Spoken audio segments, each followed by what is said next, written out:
ആദ്യ ഗാനം 38-ാമത് ഗാനം അളന്നു തൂക്കി തരുന്നോലേ ദൈവം.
വിശ്വാസത്തോടെ നാം പ്രാർത്ഥിക്കണം.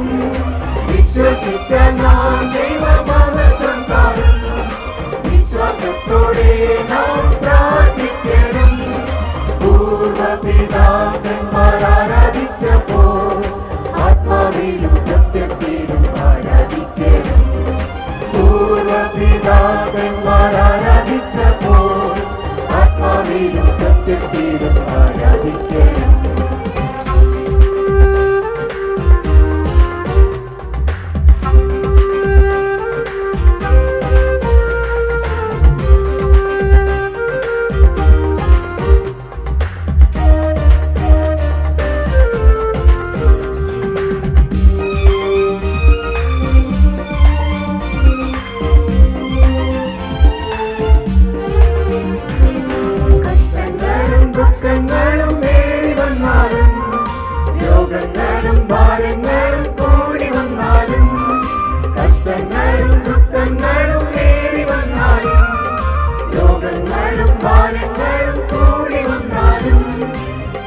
ദൈവഹിതമെന്നും കരുതിയെന്നാൽ അതെല്ലാം എന്നും നന്മയ്ക്കായി തീർത്തുകില്ലേ. എല്ലാം ദൈവഹിതമെന്നും കരുതിയെന്നാൽ അതെല്ലാം എന്നും നന്മയ്ക്കായി തീർത്തുകില്ലേ. വിശ്വസിച്ച നാം ദൈവമഹത്വം കാണും. വിശ്വാസത്തോടെ നാം പ്രാർത്ഥിക്കണം. വിശ്വസിച്ച നാം ദൈവമഹത്വം കാണും. വിശ്വാസത്തോടെ നാം പ്രാർത്ഥിക്കണം. പൂർവപിതാക്കന്മാർ ആരാധിച്ചപ്പോൾ ആത്മാവിലും സത്യത്തിലും ആരാധിക്കണം. പൂർവപിതാക്കന്മാർ ആരാധിച്ചപ്പോൾ ആത്മാവിലും സത്യത്തിലും ആരാധിക്കണം.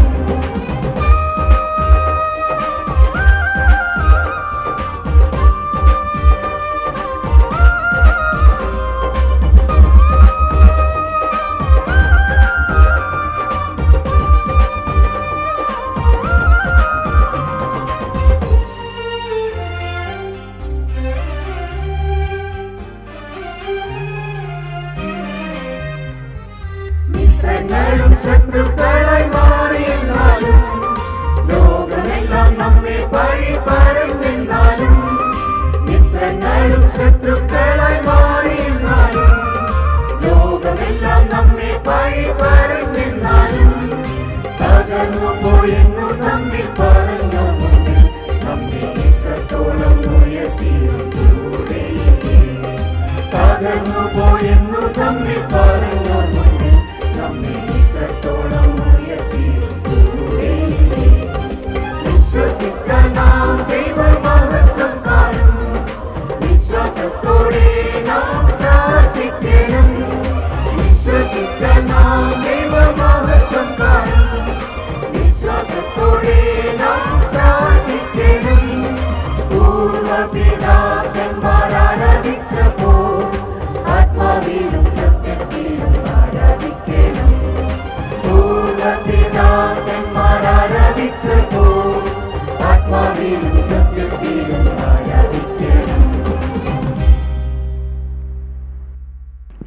ഗാനശുശ്രൂഷയിലെ അടുത്ത ഗാനം 46-ാമത്തെ ഗാനം, കർത്താവിൻ വരവിൽ നമ്മെ എടുത്തിടുമ്പോൾ.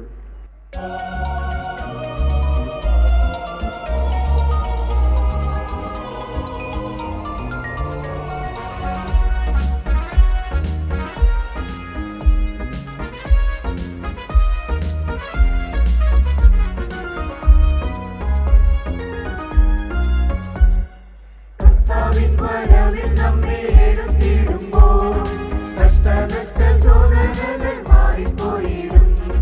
കർത്താവിന്റെ കരം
കൺവെൻഷൻ ഗാന ശുശ്രൂഷയിലെ അടുത്ത ഗാനം 42-ാമത്തെ ഗാനം, കാണുന്നു ഞാൻ വിശ്വാസത്താൽ.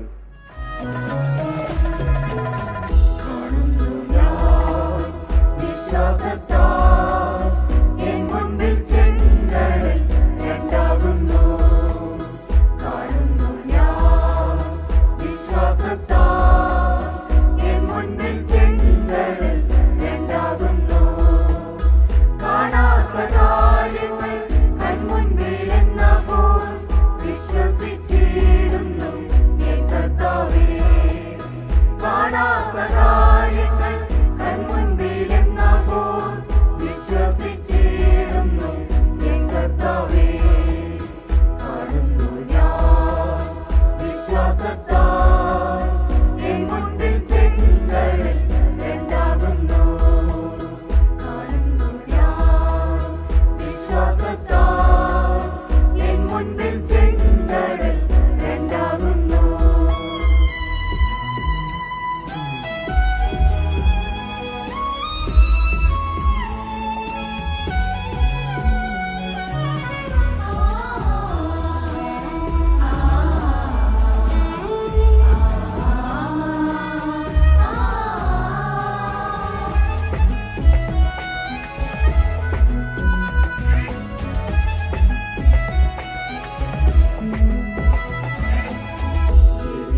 മതിലുകൾ ഉയർന്നു നിന്നാൽ അതിൻ വലിപ്പം സാരമില്ല. മതിലുകൾ ഉയർന്നു നിന്നാൽ അതിൻ വലിപ്പം സാരമില്ല. ഒന്നിച്ചു നാം ആർപ്പിട്ടെന്നാൽ വന്മതിൽ വീഴും കാൽച്ചുവട്ടിൽ. ഒന്നിച്ചു നാം ആർപ്പിട്ടെന്നാൽ വന്മതിൽ വീഴും കാൽച്ചുവട്ടിൽ. കാണുന്നു ഞാൻ വിശ്വാസത്താൽ എൻ മുൻപിൽ ചെങ്കടൽ രണ്ടാകുന്നു. കാണുന്നു ഞാൻ വിശ്വാസത്താൽ എൻ മുൻപിൽ ചെങ്കടൽ രണ്ടാകുന്നു.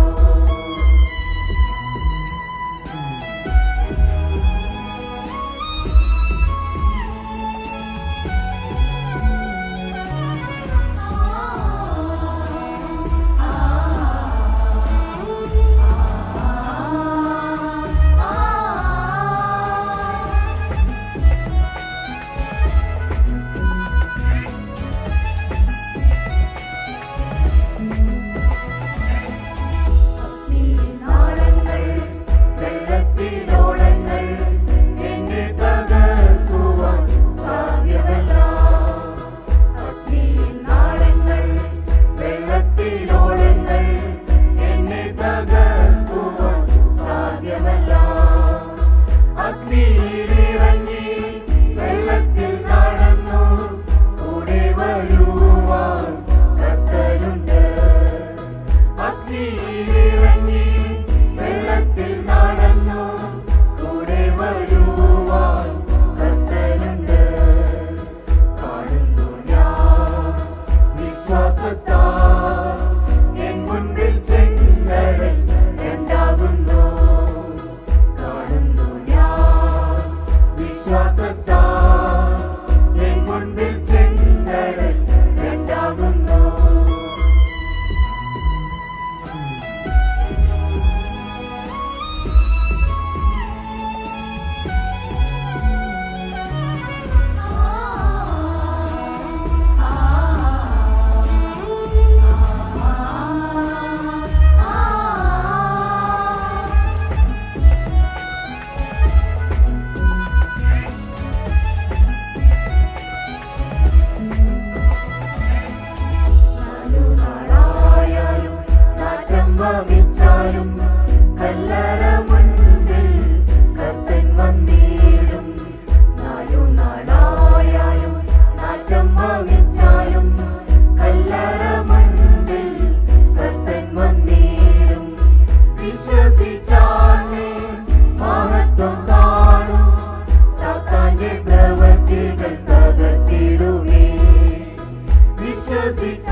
അടുത്ത ഗാനം 39-ാമത്തെ ഗാനം, ഉരുകിയൊഴുകും മഞ്ഞുമല പോൽ.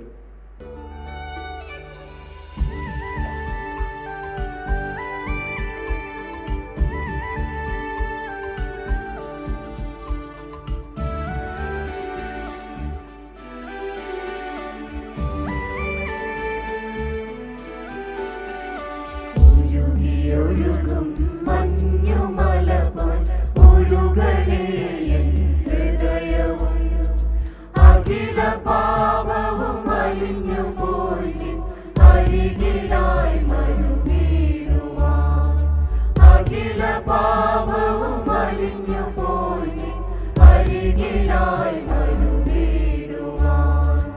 ഉരുകിയൊഴുകും മഞ്ഞുമല പോൽ ഉരുകണേ എൻ ഹൃദയവും, അഖില പാപവും അലിഞ്ഞു പോയി നിൻ അരികിലായി മരുവീടുവാൻ, അഖില പാപവും അലിഞ്ഞു പോയി നിൻ അരികിലായി മരുവീടുവാൻ.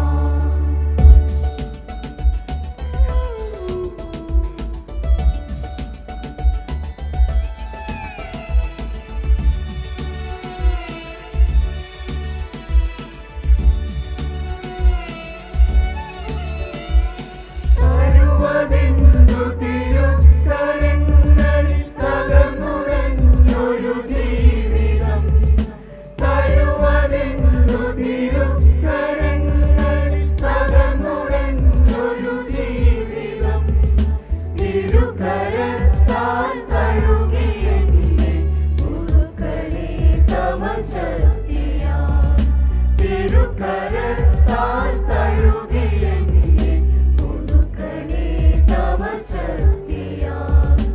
ഉരുകിയൊഴുകും മഞ്ഞുമല പോൽ ഉരുകണേ എൻ ഹൃദയവും, അഖില പാപവും അലിഞ്ഞു പോയി നിൻ അരികിലായി മരുവീടുവാൻ, അഖില പാപവും അലിഞ്ഞു പോയി നിൻ അരികിലായി മരുവീടുവാൻ.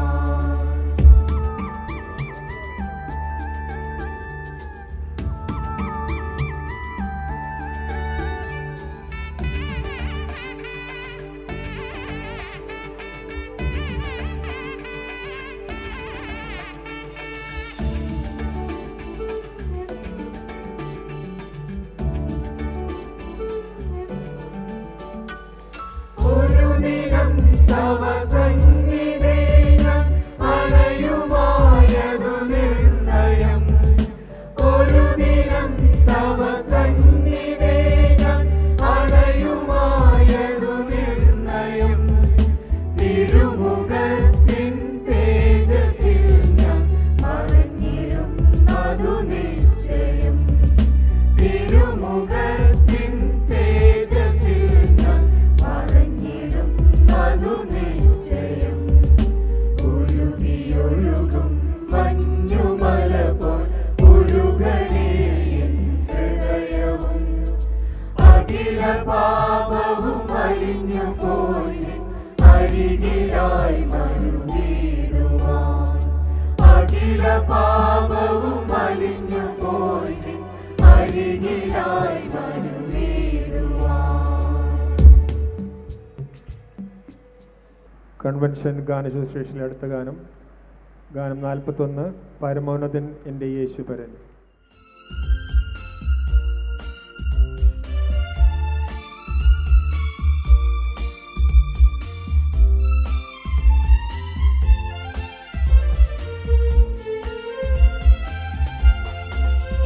പരമോന്നതൻ എൻ്റെ യേശുപരൻ, എനിക്കെല്ലാം എന്നധിപനവൻ. പരമോന്നതൻ എൻ്റെ യേശുപരൻ, എനിക്കെല്ലാം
കൺവെൻഷൻ ഗാനങ്ങളിലെ 40-ാമത് ഗാനം അത്യുന്നതൻ മറവിൽ വസിച്ചിടും ഞാൻ.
കൺവെൻഷൻ ഗാനങ്ങളിലെ 43-ാമത് ഗാനം എല്ലാ പ്രതികൂലങ്ങളും മാറും.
പ്രതികൂലങ്ങളും മാറും. ശുഭദിനമാഗതമാകും. തളരാതെ നിന്നാൽ പതറാതെ നിന്നാൽ ലജ്ജിച്ചു പോകയില്ല, നാം ലജ്ജിച്ചു പോകയില്ല.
എല്ലാ പ്രതികൂലങ്ങളും മാറും.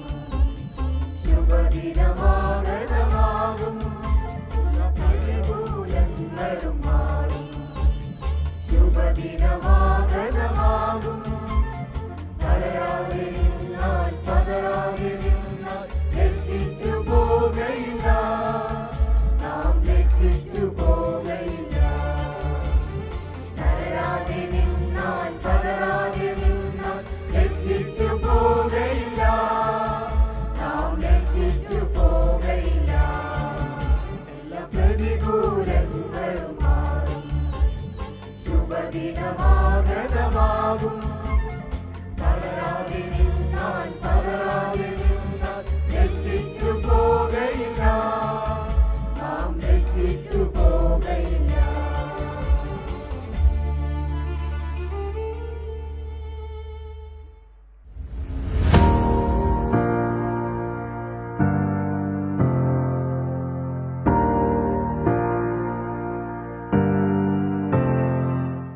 ബഹുമാനപ്പെട്ട സഞ്ജു മാനുവൽ അച്ഛനെ സുവിശേഷ ദൂത് നൽകുന്നതിനായിട്ട് ക്ഷണിക്കുന്നു. ത്രിയേക ദൈവ തിരുനാമത്തിന് മഹത്വം കരയേറ്റുന്നു. പൗരസ്ത്യ കൽദായ സുറിയാനി സഭ 37 വർഷങ്ങളിലായി സംഘടിപ്പിക്കുന്ന കൽദായ കൺവെൻഷൻ 2025 സമാപന ദിവസത്തിലേക്ക് നാം എത്തി നിൽക്കുന്നു. ഏപ്രിൽ 9 മുതൽ ആരംഭിച്ചതായ ഈ കൺവെൻഷൻ ഈ പ്രോഗ്രാമിൻ്റെ നോട്ടീസിൽ പ്രതിപാദിച്ചിരിക്കുന്നത് പോലെ നൂറ്റാണ്ടുകളായി ക്രിസ്ത്യാനികളെ ഒന്നിപ്പിക്കുന്ന നിക്കിയ സുനഗദോസിൻ്റെ 1700-ാം വാർഷികം ആഘോഷിക്കപ്പെടുന്ന ഈ വേളയിൽ നിക്കിയ വിശ്വാസ പ്രമാണത്തിൻ്റെ സമ്പന്നമായ ദൈവശാസ്ത്ര വിഷയങ്ങളിൽ ഊന്നി കൽദായ സുറിയാനി സഭ അതിൻ്റെ സുവിശേഷ സംഘവും കൺവെൻഷൻ കമ്മിറ്റിയും ചേർന്നൊരുക്കിയതായ ഈ കൺവെൻഷൻ പന്തലിലേക്ക്, ഈ സ്നേഹത്തിൻ്റെ ഈ കൂടാരത്തിലേക്ക് പരിശുദ്ധ യാക്കോബായ സുറിയാനി സഭയെ പ്രതിനിധീകരിച്ച് ബലഹീനനായി എനിക്ക് ഈ പരിശുദ്ധ ദേവാലയത്തിൻ്റെ അങ്കണത്തിൽ നിൽക്കുവാനായിട്ട് സാധിക്കുന്നതിനെ ഓർത്ത് സർവശക്തനായ ദൈവത്തിന് മഹത്വം കരയേറ്റുകയാണ്. ഒത്തിരിയേറെ പേടിയോടുകൂടിയാണ് ഇവിടെ നിൽക്കുന്നത്. മറ്റൊന്നുമല്ല, 85-ാം വയസ്സിൻ്റെ നിറവിൽ നിൽക്കുന്ന അഭിവന്യ ഡോക്ടർ മോർ അഫ്രൈം മെത്രാപ്പോലീത്ത ഈ സഭയുടെ പാട്രിയക്കൽ പ്രതിനിധി കൂടിയാണ്. സാംസ്കാരിക സാഹിത്യ മേഖലയിൽ ഒരു വേറിട്ട മുഖമെന്ന് നിസ്സംശയം പറയാവുന്ന ഒരു അഭിവന്യ പിതാവ്. സഭാചരിത്രം, യാത്രാവിവരണങ്ങൾ, ജീവചരിത്രം, ആത്മകഥ, അതോടൊപ്പം തന്നെ നല്ല സുന്ദരമായിരിക്കുന്ന ഫലിതങ്ങൾ, ഇങ്ങനെ വിവിധ വിഭാഗങ്ങളിൽ അനേക പുസ്തകങ്ങൾ രചിച്ചിട്ടുള്ളതായ ഒരു സഭാപിതാവ്. പിതാവിൻ്റെ സാന്നിധ്യം, പിതാവിനെ അടുത്ത് വന്നൊന്ന് ഇരിക്കുവാനായിട്ട് പോലും സാധിച്ചത് എന്നെ സംബന്ധിച്ച് ജീവിതത്തിൽ ലഭിച്ച വലിയൊരു അനുഗ്രഹമായിട്ട് തന്നെ ഞാൻ കാണുകയാണ്. അതോടൊപ്പം തന്നെ ഇപ്പോൾ ഈ പരിശുദ്ധ സഭയെ മേയിച്ച് ഭരിക്കുന്ന സഭയുടെ പ്രാദേശിക തലവൻ കൂടിയായിരിക്കുന്ന ഹിസ് ബിയാറ്റിറ്റ്യൂഡ് മോർ ഔഗേൻ കുര്യാക്കോസ് മെത്രാപ്പോലീത്ത തിരുമനസിനെ അടുത്ത നാളിൽ ഞാനൊന്ന് കണ്ടതാണ്. മറ്റൊന്നുമല്ല, എൻ്റെ സഭയുമായി ബന്ധപ്പെട്ട് സഭയുടെ ശ്രേഷ്ഠ കാതോലിക്ക ബാവായുടെ സുന്ത്രോണീസോ ശുശ്രൂഷ നടന്നതായ സമയത്ത് സഭ പ്രത്യേകമായിട്ട് ക്ഷണിച്ച് അഭിവന്യ ഔഗേൻ പിതാവിൻ്റെ സാന്നിധ്യം ഞാനിപ്പോഴും ഓർക്കുന്നുണ്ട്. അന്ന് ഞങ്ങളുടെ സെമിനാരിയുടെ റെസിഡൻഷ്യൽ മെത്രാപ്പോലിത്തയായിരിക്കുന്ന കുര്യാക്കോസ് മോർ തെയോഫിലോസ് തിരുമേനി പറഞ്ഞതായ ഒരു കാര്യം, ഔഗേൻ തിരുമേനി യാക്കോബായ സഭയ്ക്ക് അന്യനായിരിക്കുന്ന ഒരു വ്യക്തിയല്ല. മറ്റൊന്നും കൊണ്ടല്ല, നമ്മുടെ സെമിനാരിയിൽ പഠിച്ചതായിരിക്കുന്ന ഒരു അഭിവന്യ തിരുമനസ് എന്ന് പറഞ്ഞുകൊണ്ട് ഇന്ന് കൽദായ സഭയുടെ നേതൃത്വം നൽകുന്നതായ അഭിവന്യ തിരുമേനിയെയും അടുത്ത് കാണുവാനും തിരുമേനിയോട് ചേർന്ന് ഇരിക്കുവാനുള്ള യോഗ്യതകളൊന്നുമില്ല, എങ്കിൽ തന്നെയും കൂടെ ആയിരിക്കുവാനായിട്ട് സാധിച്ചതിൽ ദൈവത്തെ മഹത്വപ്പെടുത്തുന്നു. ഇവിടെ ആയിരിക്കുന്ന ബഹുമാന്യരായിരിക്കുന്ന വൈദികർ 9-ാം തീയതി ആരംഭിച്ച് നിഖ്യാ വിശ്വാസ പ്രമാണത്തിൻ്റെ ഏറെ ഗഹനങ്ങളായിരിക്കുന്ന അനേക വിഷയങ്ങൾ ഈ തൃശ്ശൂരിൻ്റെ മണ്ണിൽ വിവിധ ദൈവം ക്രമപ്പെടുത്തിയതായ വിവിധ വായികളിലൂടെ നമുക്ക് കേൾക്കുവാനായിട്ട് സാധിച്ചു. ഇന്ന് ബഹുമാനപ്പെട്ട ലാസറച്ചൻ പ്രാരംഭ പ്രാർത്ഥനയോടുകൂടി നമ്മൾ ആരംഭിച്ചു. ബഹുമാനപ്പെട്ട എബിൻ ബാബു അച്ഛൻ സ്വാഗതം പറഞ്ഞു.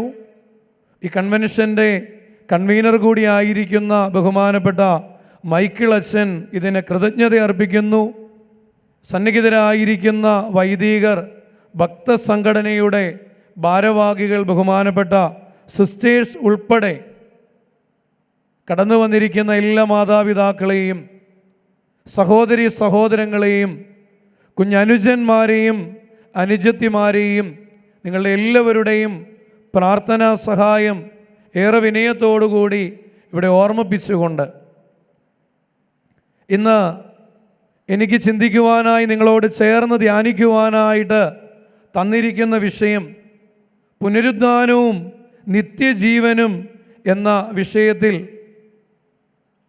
നിഖ്യാവിശ്വാസ പ്രമാണത്തിൽ ഞങ്ങൾ ചൊല്ലുന്നതായ ഒരു ഭാഗമാണ് ഞാനിപ്പോൾ ഒന്ന് പറയുന്നത്.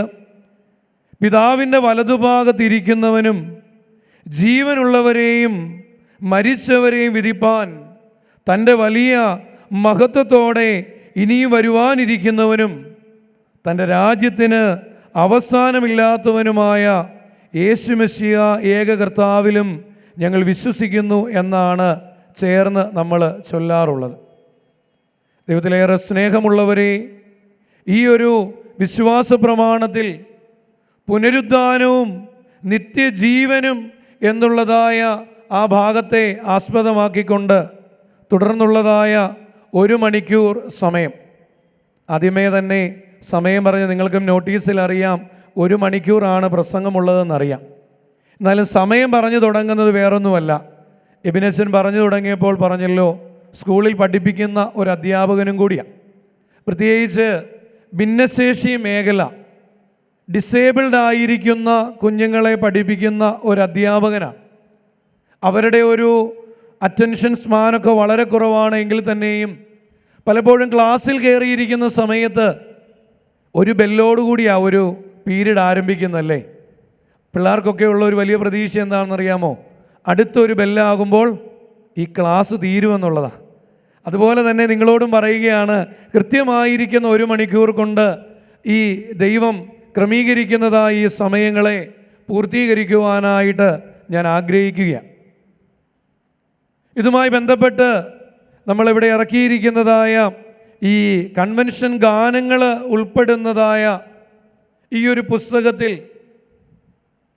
മോർ അഫ്രേമിൻ്റെ പരിശുദ്ധാത്മാവിൻ്റെ കിന്നരം എന്ന് വിശേഷിപ്പിക്കുന്നതായ മോർ അഫ്രേമിൻ്റെ ഒരു കോട്ടിങ്സ് ഇതുമായി ബന്ധപ്പെട്ടൊന്ന് കാണുവാനായിട്ട് സാധിച്ചു.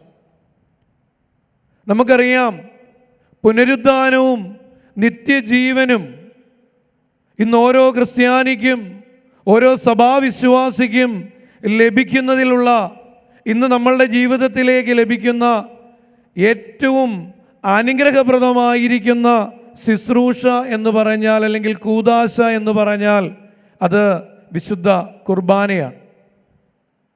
വിശുദ്ധ മോർ അഫ്രേം കുർബാന എന്നതിനെ ഇപ്രകാരമാണ് ഒന്ന് രേഖപ്പെടുത്തിയിരിക്കുന്നത്: ജീവവൃക്ഷത്തിൻ്റെ ഫലമായിട്ടാണ് കുർബാനയെ അദ്ദേഹം മോർ അഫ്രേം വിശേഷിപ്പിക്കുന്നത്. പറുദീസയിലെ ജീവവൃക്ഷത്തെക്കുറിച്ച് നമുക്കറിയാം. പറുദീസയിലുള്ളതായ ജീവവൃക്ഷത്തിൻ്റെ ബലത്തിന് പകരം നാം ക്രിസ്തുവിൻ്റെ ശരീരത്തെ ഭക്ഷിക്കുവാനായിട്ട് ദൈവം നമുക്ക് വിശുദ്ധ കുർബാനയിലൂടെ ഓരോ സഭാമക്കൾക്കും അവസരം നൽകുന്നതായിട്ട് നാം കാണുന്നുണ്ട്. ആ കുർബാനയെക്കുറിച്ച് തന്നെ ആ നിത്യജീവൻ്റെ അച്ചാരമായി, പുനരുദ്ധാനത്തിന് നമുക്ക് നിതാന്തമാക്കി തീർക്കുന്നതായ ആ കുർബാനയെക്കുറിച്ച് തന്നെ ഒന്ന് ചെറുതായിട്ട് ചിന്തിച്ച് തുടർന്നുള്ളതായ ചിന്തകളിലേക്ക് ഒന്ന് പ്രവേശിക്കാമെന്ന് ഞാൻ ആഗ്രഹിക്കുകയാണ്. 84-ാം സങ്കീർത്തനത്തിൻ്റെ 5-ാമത്തെ വാക്യത്തിൽ സങ്കീർത്തകൻ ഇപ്രകാരം നമ്മളെ ഓർമ്മിപ്പിക്കുന്നുണ്ട്: ബലം നിന്നിലുള്ളതായ മനുഷ്യൻ ഭാഗ്യവാൻ എന്ന് നാം അവിടെ വായിക്കുന്നുണ്ട്. നമുക്കെല്ലാം സുപരിചിതമായിരിക്കുന്ന സങ്കീർത്തന ഭാഗങ്ങളാണിത്. 84-ാം സങ്കീർത്തനത്തിന് നമ്മളുടെ സത്യവേദ പുസ്തകത്തിൽ ഒരു തലക്കെട്ട് കൊടുത്തിട്ടുണ്ട്. എന്താണെന്നറിയാമോ? ഒന്ന് ബൈബിൾ എടുത്ത് നോക്കിയാൽ മതി. വെറുതെ എന്താണെന്ന് ഞാൻ വീണ്ടും ചോദിക്കേണ്ട ആവശ്യമില്ലല്ലോ അല്ലേ? ചോദ്യം ചോദിച്ചാൽ നമ്മുടെ ഈ ഒരു പ്രസംഗം മുന്നോട്ട് പോകുന്നത് കേട്ടോ. അധ്യാപകനാണെന്ന് പറഞ്ഞല്ലോ, അതുകൊണ്ട് തന്നെ നിങ്ങളെ വെറുതെ അവിടെ ഇരുന്ന് നമ്മൾ നല്ല ഇമ്പകരമായിരിക്കുന്ന ഗാനങ്ങളൊക്കെ നമ്മളുടെ ഈ മോർ യുഹാനോൻ മബ്ദോനോ പള്ളിയിലെ ഗായക സംഘം നമ്മുടെ മുൻപാകെ പാടി. ഇനി സ്വച്ഛമായിട്ട് നല്ല ഒരു കാലാവസ്ഥയിൽ ഇവിടെ നമ്മളിങ്ങനെ ആയിരിക്കുമ്പോൾ നമ്മൾ പോലും അറിയാതെ നമ്മളിലേക്ക് ചില അതിഥികളൊക്കെ കടന്നു വരാൻ സാധ്യതയുണ്ട്. ഇവിടെ ഞാനിന്നിങ്ങനെ നോക്കുമ്പോൾ അങ്ങ് അകലേന്നൊക്കെ അവിടെ നിന്ന് നിങ്ങൾ എന്നെ വിളിക്കാതിരിക്കാൻ ഇടയ്ക്കിടയ്ക്ക് ഞാൻ നിങ്ങളെ ഒന്ന് വിളിച്ചുകൊണ്ടിരിക്കാമെന്നുള്ള പ്രതീക്ഷയോടുകൂടിയാണ് ചെറിയ ചെറിയ ചോദ്യങ്ങളൊക്കെ ചോദിക്കുന്നത്. 84-ാം സങ്കീർത്തനത്തിന് തലക്കെട്ട് എന്താണ് നമ്മൾ വായിക്കുന്നത്? കോരകപുത്രന്മാർ എന്താണ് അവിടെ രേഖപ്പെടുത്തിയത്? സംഗീത പ്രമാണിക്ക് ഗദ്യരാഗത്തിൽ കോരകപുത്രന്മാരുടെ ഒരു സങ്കീർത്തനമെന്നാണ് അവിടെ രേഖപ്പെടുത്തിയിരിക്കുന്നത്. 84-ാം സങ്കീർത്തനത്തെക്കുറിച്ചും കുർബാനയെക്കുറിച്ചൊക്കെ പറഞ്ഞു വരുമ്പോൾ ഇതേത് വഴിക്കാണ് അച്ഛൻ പോകുന്നത് എന്ന് ചിന്തിക്കേണ്ട. അപ്പോൾ ഞാൻ അടുത്ത ചോദ്യം ചോദിക്കുക: ആരായി കോരകപുത്രൻ? ആരാ കോരകപുത്രൻ? എന്നാ പോട്ടെ, പുത്രനെ ഞാൻ തൽക്കാലം മാറ്റി. ആരായി കോരഹ്? ആരാ കോരഹ്? ആരാണ്ടൊക്കെ ഉത്തരവൊക്കെ അവിടെ ഒന്ന് പറയുന്നുണ്ടെന്ന് തോന്നുന്നു. പെട്ടെന്നൊന്ന് പറഞ്ഞ് നമുക്ക് അടുത്ത ഭാഗത്തിലേക്ക് നമുക്ക് പോകാം. സംഖ്യാപുസ്തകം 16-ാം അധ്യായം നാം ഒന്ന് ധ്യാനിക്കുമ്പോൾ അവിടെ കോരഹിനെ നമ്മൾ കാണുന്നുണ്ട്. കോരഹിനെ മാത്രമല്ല, കോരഹിനോട് ചേർന്ന് അതിൻ്റെ ആദ്യ ഭാഗത്ത് സംഖ്യാപുസ്തകം 16-ാം അധ്യായം ആദ്യം എന്താണ് നമ്മളവിടെ വായിക്കുന്നത്? ഒന്ന് വായിക്കാമോ? എന്നാൽ ലേവിയുടെ മകനായ കെഹാത്തിൻ്റെ മകനായ ഇസ്വാരിൻ്റെ മകൻ കോരഹ്, രൂബേൻ ഗോത്രത്തിൽ ഏലിയാബിൻ്റെ പുത്രന്മാരായ ദാദാൻ, അബീരാം, അതോടൊപ്പം തന്നെ ഓൻ എന്ന് പറയുന്നതായ മറ്റൊരു വ്യക്തി. സമയത്തിൻ്റെ കുറവ് കൊണ്ട് പെട്ടെന്ന് പറഞ്ഞു പോകാം. ഇവരോട് ചേർന്നുള്ളതായ ഒരു 250 ആളുകൾ ദൈവത്തിൻ്റെ പ്രതിപുരുഷരായിരിക്കുന്ന, ദൈവം വിളിച്ച് വേർതിരിച്ചിരിക്കുന്നതായ മോശയ്ക്കും അഹറോനുമെതിരായിട്ട് സംസാരിക്കുവാൻ തുടങ്ങുന്നത് സംഖ്യാപുസ്തകത്തിൽ നാം കാണുന്നുണ്ട്. അവിടെ ഇപ്രകാരമാണ് കാണുന്നത്: നിങ്ങൾക്ക് മാത്രം എന്തധികാരമാണ് ദൈവം നൽകിയിരിക്കുന്നത്? എല്ലാവർക്കും പൗരോഹിത്യത്തിൻ്റെതായിരിക്കുന്ന കൃപാദാനങ്ങൾ ലഭിച്ചിട്ടുണ്ട്. പിന്നെ നിങ്ങൾക്ക് മാത്രം എന്താണ് കൂടുതൽ ലഭിച്ചിരിക്കുന്നത് എന്ന് പറഞ്ഞ് കോരഹും കോരഹിൻ്റെ കൂട്ടാളികളും ദൈവപുരുഷന്മാരായ മോശയ്ക്കും അഹറോനുമെതിരായിട്ട് സംസാരിക്കുന്നത് കാണുന്നുണ്ട്. മോശ ഉടനെ തന്നെ അവിടെ കമിഴ്ന്നു വീണു.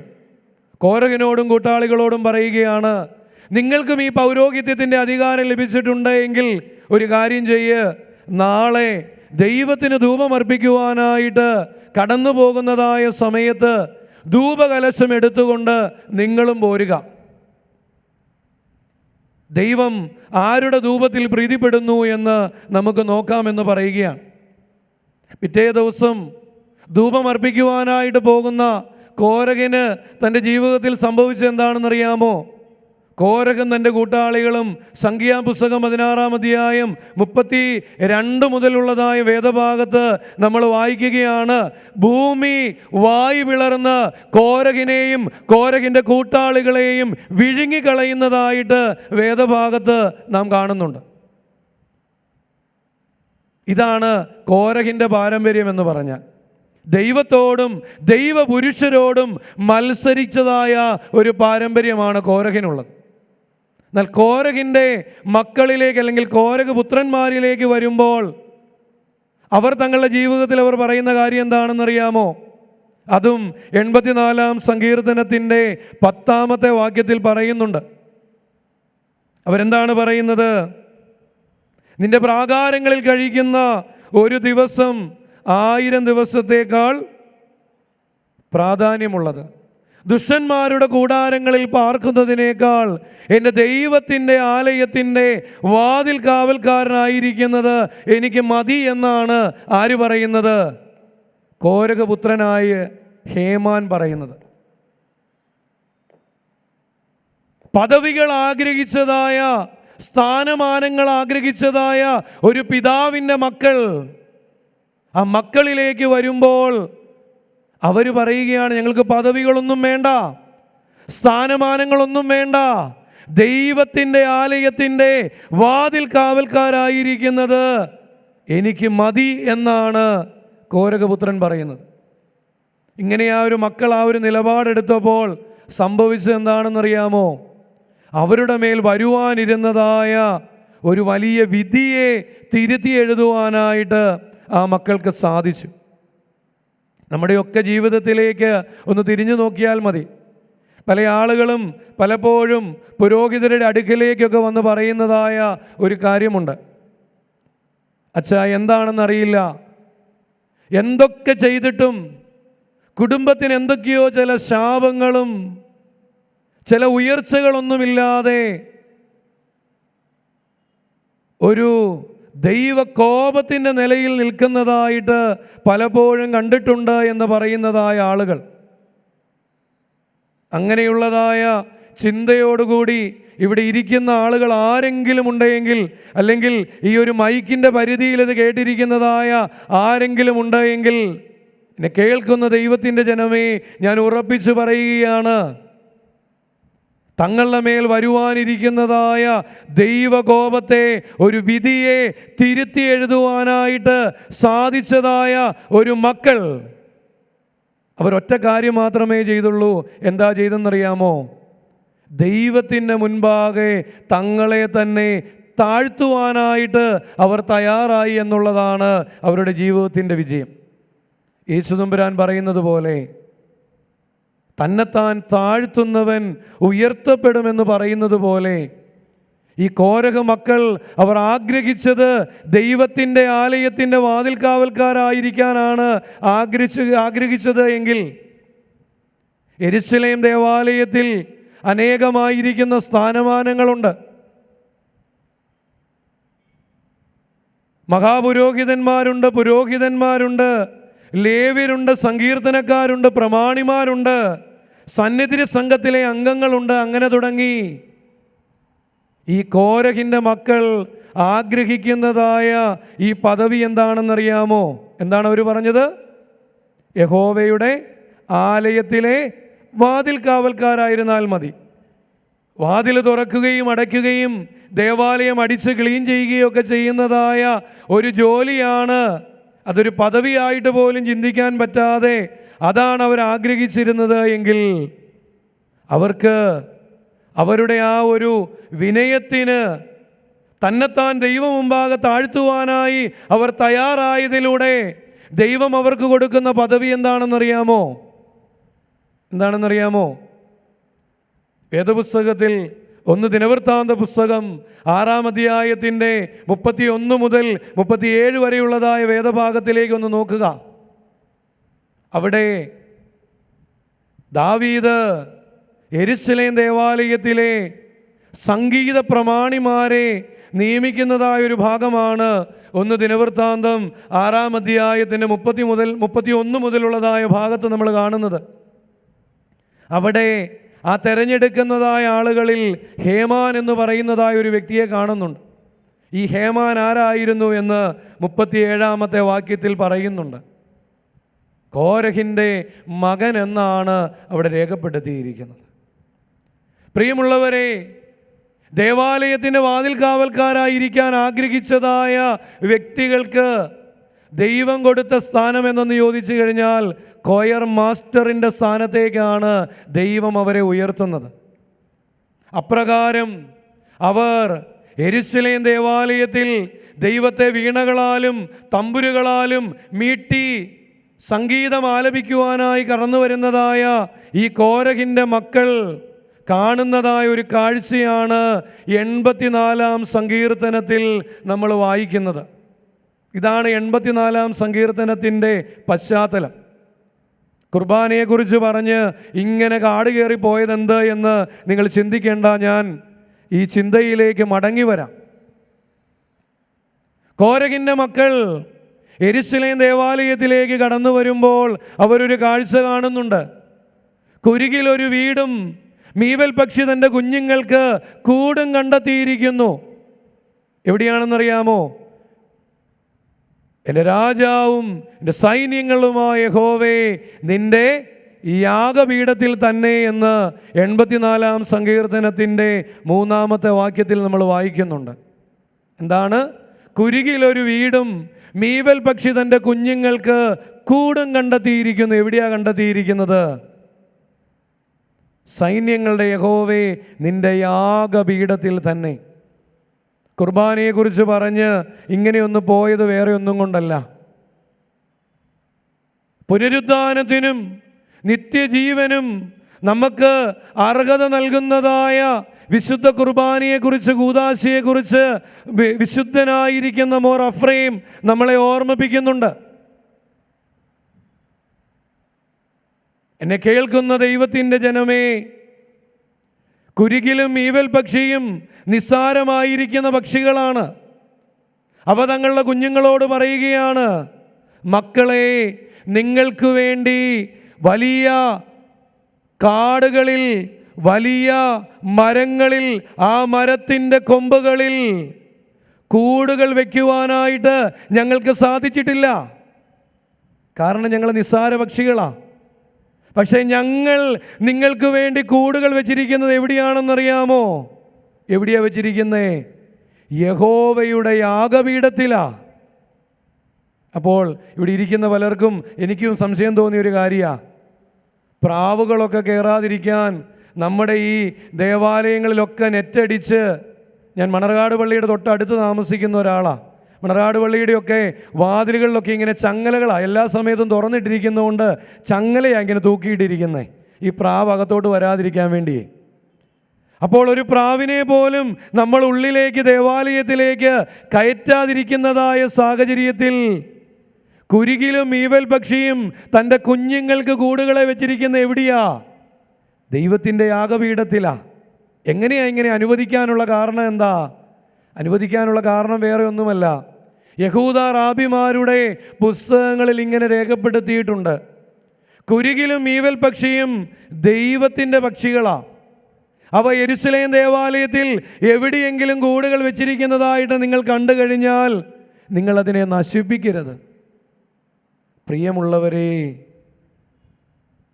ദൈവത്തോടും ദേവാലയത്തോടും കൂദാശകളോടും പ്രാർത്ഥനകളോടും നോമ്പുകളോടും ഉപവാസത്തോടും തങ്ങളുടെ മക്കളെ ചേർത്ത് വളർത്തുന്നതായ ഓരോ രക്ഷിതാക്കൾക്കും ഓരോ മാതാപിതാക്കളുടെയും പ്രതീകമായി കുരികിലും ഈവൽ പക്ഷിയും നമ്മുടെ മുമ്പിൽ നിൽക്കുകയാണ്.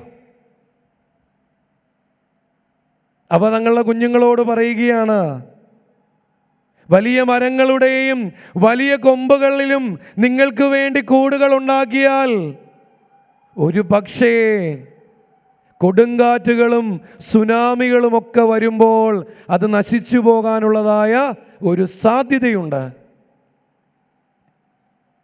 എന്നാൽ യഥാർത്ഥമായിട്ട് എവിടെയാണ് ബലം വെക്കേണ്ടത് എന്ന് ഈ നിസ്സാര പക്ഷികൾ എന്നെയും നിങ്ങളെയും പഠിപ്പിക്കുകയാണ്.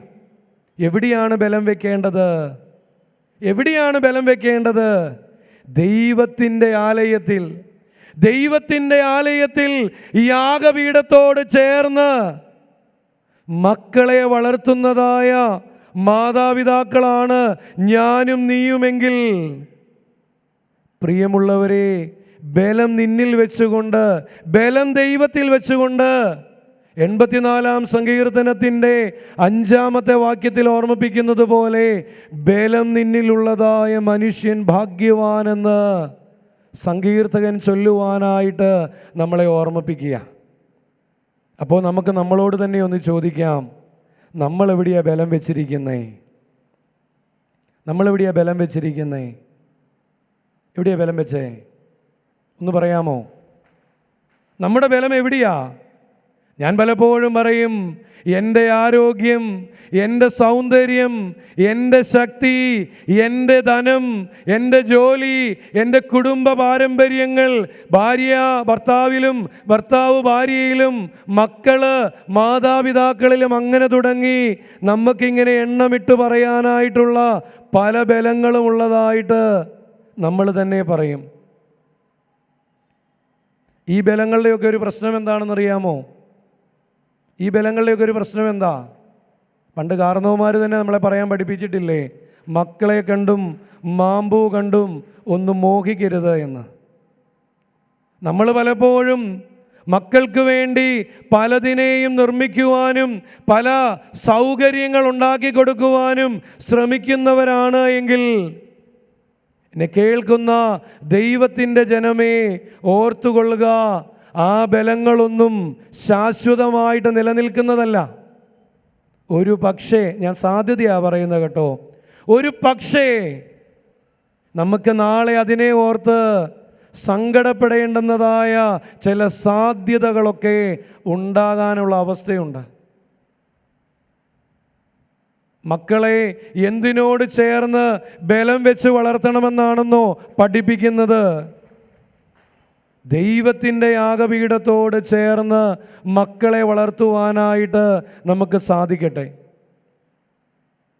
അല്ലാത്തതായിരിക്കുന്ന നേട്ടങ്ങളും നമ്മൾ കൊണ്ടുപോയി കൊടുക്കുന്നതൊക്കെയും പലപ്പോഴും അത് നഷ്ടപ്പെട്ടു പോകുന്നതായ, അല്ലെങ്കിൽ ഒരു യഥാർത്ഥമായിരിക്കുന്ന ബലം ലഭിക്കാത്തതായ അവസ്ഥയിലേക്ക് പലപ്പോഴും നമ്മളെ കൊണ്ടുചെന്ന് എത്തിക്കുമെന്ന് വേദം നമ്മളെ ഓർമ്മിപ്പിക്കുകയാണ്.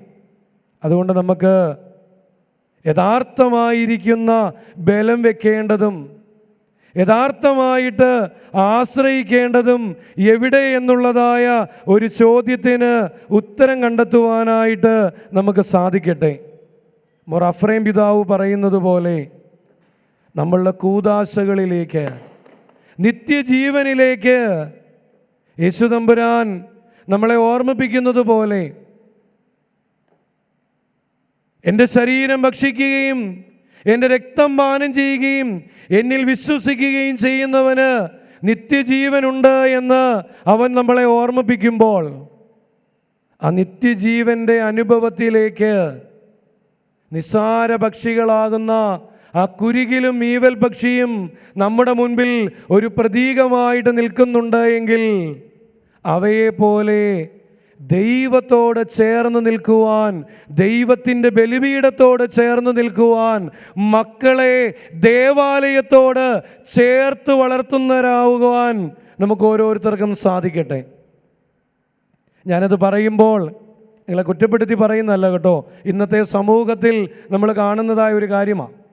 ഞാനിവിടെ വന്നപ്പോൾ 2-3 വൈദികർ പറഞ്ഞു, ഇന്ന് ഇവിടുത്തെ നമ്മളുടെ ഭക്തസംഘടനകളുടേതായിരിക്കുന്ന ഒരു കൂട്ടായ്മയൊക്കെ ഇതിനു മുൻപൊന്ന് ഇവിടെ ക്രമീകരിച്ചിട്ടുണ്ടായിരുന്നു.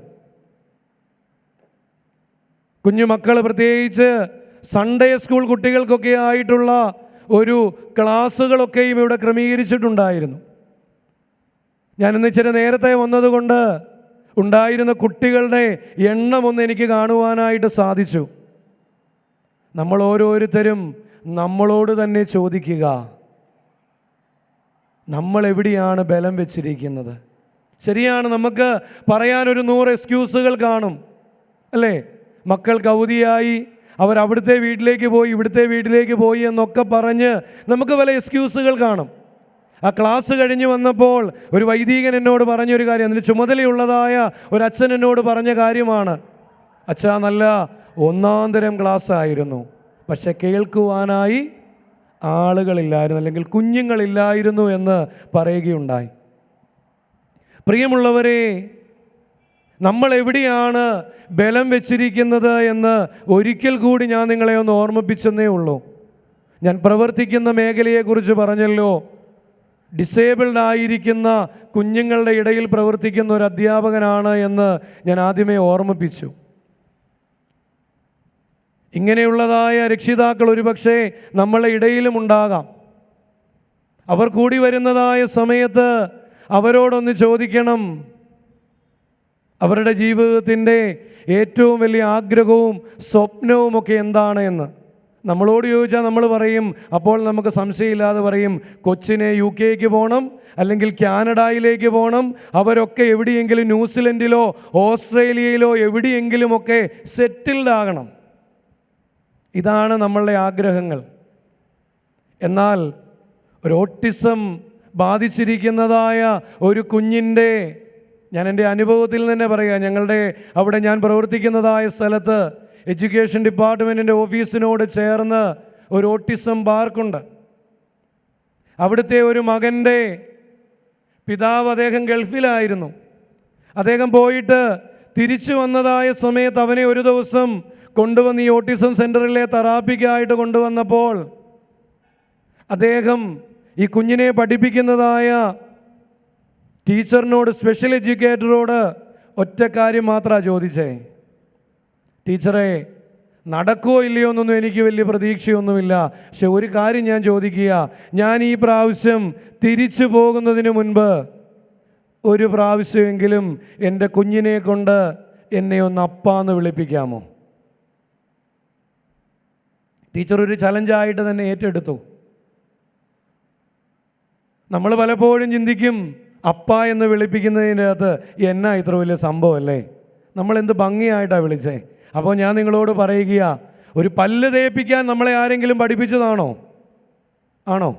ഓ, ബ്രഷ് എടുത്ത് പേസ്റ്റ് തൂത്ത് 5 വരെ ഇങ്ങോട്ട് 10 വരെ ഇങ്ങോട്ടല്ലേ, നമ്മളെല്ലാ വഴിക്കും ഇങ്ങനെ ഉരച്ച് തുപ്പി കഴുകി തീർന്നു. എന്നാൽ നമ്മളിങ്ങനെ ആയിരിക്കും നമ്മുടെ കുഞ്ഞുങ്ങളെ ഈ ഒരു ടാസ്ക്, ഞങ്ങൾ ടാസ്ക് അനാലിസിസ് എന്നാണ് പറയുന്നത്. ഒരു 40-50 സ്റ്റെപ്പുകൾ ഇങ്ങനെ എഴുതി വച്ചിട്ടാണ് ഇവരെ പഠിപ്പിക്കുന്നത്. ഈ പഠിപ്പീര് തുടങ്ങുമ്പോൾ ആദ്യം നമ്മൾ പറയും, നമ്മൾ ബാത്റൂമിലേക്ക് അല്ലെങ്കിൽ ബ്രഷ് ഇരിക്കുന്ന സ്ഥലത്തേക്ക് പോയി നമ്മളുടെ ബ്രഷ് ഏതാന്ന് നമ്മൾ കണ്ടുപിടിച്ചു, തൂത്ത് കഴിഞ്ഞു, ഒരക്കലും കഴിഞ്ഞു. എന്നാൽ ഈ കുഞ്ഞുങ്ങളെ പഠിപ്പിക്കാൻ തുടങ്ങുമ്പോൾ കളർ ഐഡൻറ്റിഫിക്കേഷൻ മുതൽ തുടങ്ങുക, നിരന്തരമായിരിക്കുന്ന പ്രാക്ടീസിലൂടെ. പക്ഷേ കൃത്യമായിട്ട് ഞാൻ പറയും, ഈ അസുഖത്തിന് അല്ലെങ്കിൽ ഈ ഒരു അവസ്ഥയ്ക്ക് പൂർണ്ണമായിരിക്കുന്ന വ്യത്യാസമോ സൗഖ്യമോ ഒന്നും കിട്ടുമെന്നൊന്നും പറയുന്നില്ല. പക്ഷേ ഒരു കാര്യം ഉറപ്പാകട്ടോ, നിരന്തരമായിരിക്കുന്ന പ്രാക്ടീസിലൂടെ തങ്ങൾക്ക് തങ്ങളുടേതായിരിക്കുന്ന കാര്യങ്ങളെ നിർവഹിക്കുവാൻ ഈ മക്കളെ കൊണ്ട് സാധിക്കും. അതിനൊരു ഉദാഹരണമാണ് ഞാൻ മുന്നമേ പറഞ്ഞ കുഞ്ഞിനെക്കുറിച്ച് പറഞ്ഞ കാര്യം. അപ്പ എന്ന് വിളിപ്പിക്കാമോ എന്നുള്ള ചലഞ്ച് ഏറ്റെടുത്തതായ ആ ടീച്ചർ ഒരു 10-20 ദിവസമൊക്കെ കഴിഞ്ഞപ്പോൾ ഈ മനുഷ്യൻ നിറഞ്ഞ കണ്ണുകളോടുകൂടി ഈ ടീച്ചറിൻ്റെ അടുക്കലേക്ക് വന്നിട്ട് ചോദിക്കുക, ടീച്ചറെ ഞാൻ ടീച്ചറിന് എന്നാ ചെയ്യണ്ടേ, ഞാൻ എന്നാ ടീച്ചറിന് മേടിച്ചു തരണ്ടേ? എൻ്റെ കൊച്ച് എന്നെ അപ്പ എന്ന് വിളിച്ചു. നമുക്ക് വലിയ അതിശയമൊന്നും തോന്നുകയില്ല അല്ലേ? നമ്മൾ നിരന്തരമായിട്ട് കേൾക്കുകയും വിളി ശ്രവിച്ചുകൊണ്ടൊക്കെ ഇരിക്കുന്നതായ സമയത്ത് നമുക്കെന്താ അതിശയം? ഒരു അതിശയവുമില്ല. പ്രിയമുള്ളവരെ, പലപ്പോഴും ഈ ലോകത്ത് ഇങ്ങനെയുള്ളതായ ചില അത്ഭുതങ്ങളുമൊക്കെ നടക്കുന്നുണ്ട്. അത് നമുക്ക് ഒന്ന് തിരിച്ചറിയാൻ സാധിക്കട്ടെ. അപ്പോൾ ബലം ദൈവത്തിൽ വെച്ചുകൊണ്ട് മുന്നോട്ട് പോകുവാൻ നമുക്ക് സാധിക്കുകയും ജീവിതത്തിൽ ലഭിക്കുന്നതായ ചെറിയ ചെറിയ കാര്യങ്ങളിൽ പോലും സന്തോഷങ്ങളെ കണ്ടെത്തുവാനും നമുക്ക് സാധിക്കട്ടെ.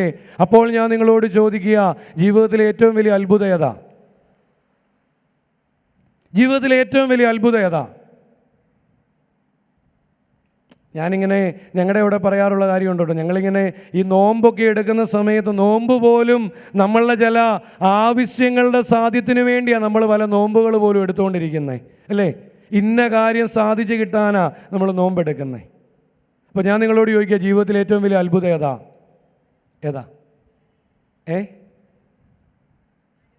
ആരോഗ്യത്തോടുകൂടി ഇരിക്കുന്നത്. വളരെ കൃത്യമായിരിക്കുന്ന ഉത്തരമാണ് കേട്ടോ, പലരും പറയാറില്ലാത്ത ഉത്തരമാണ് അല്ലേ?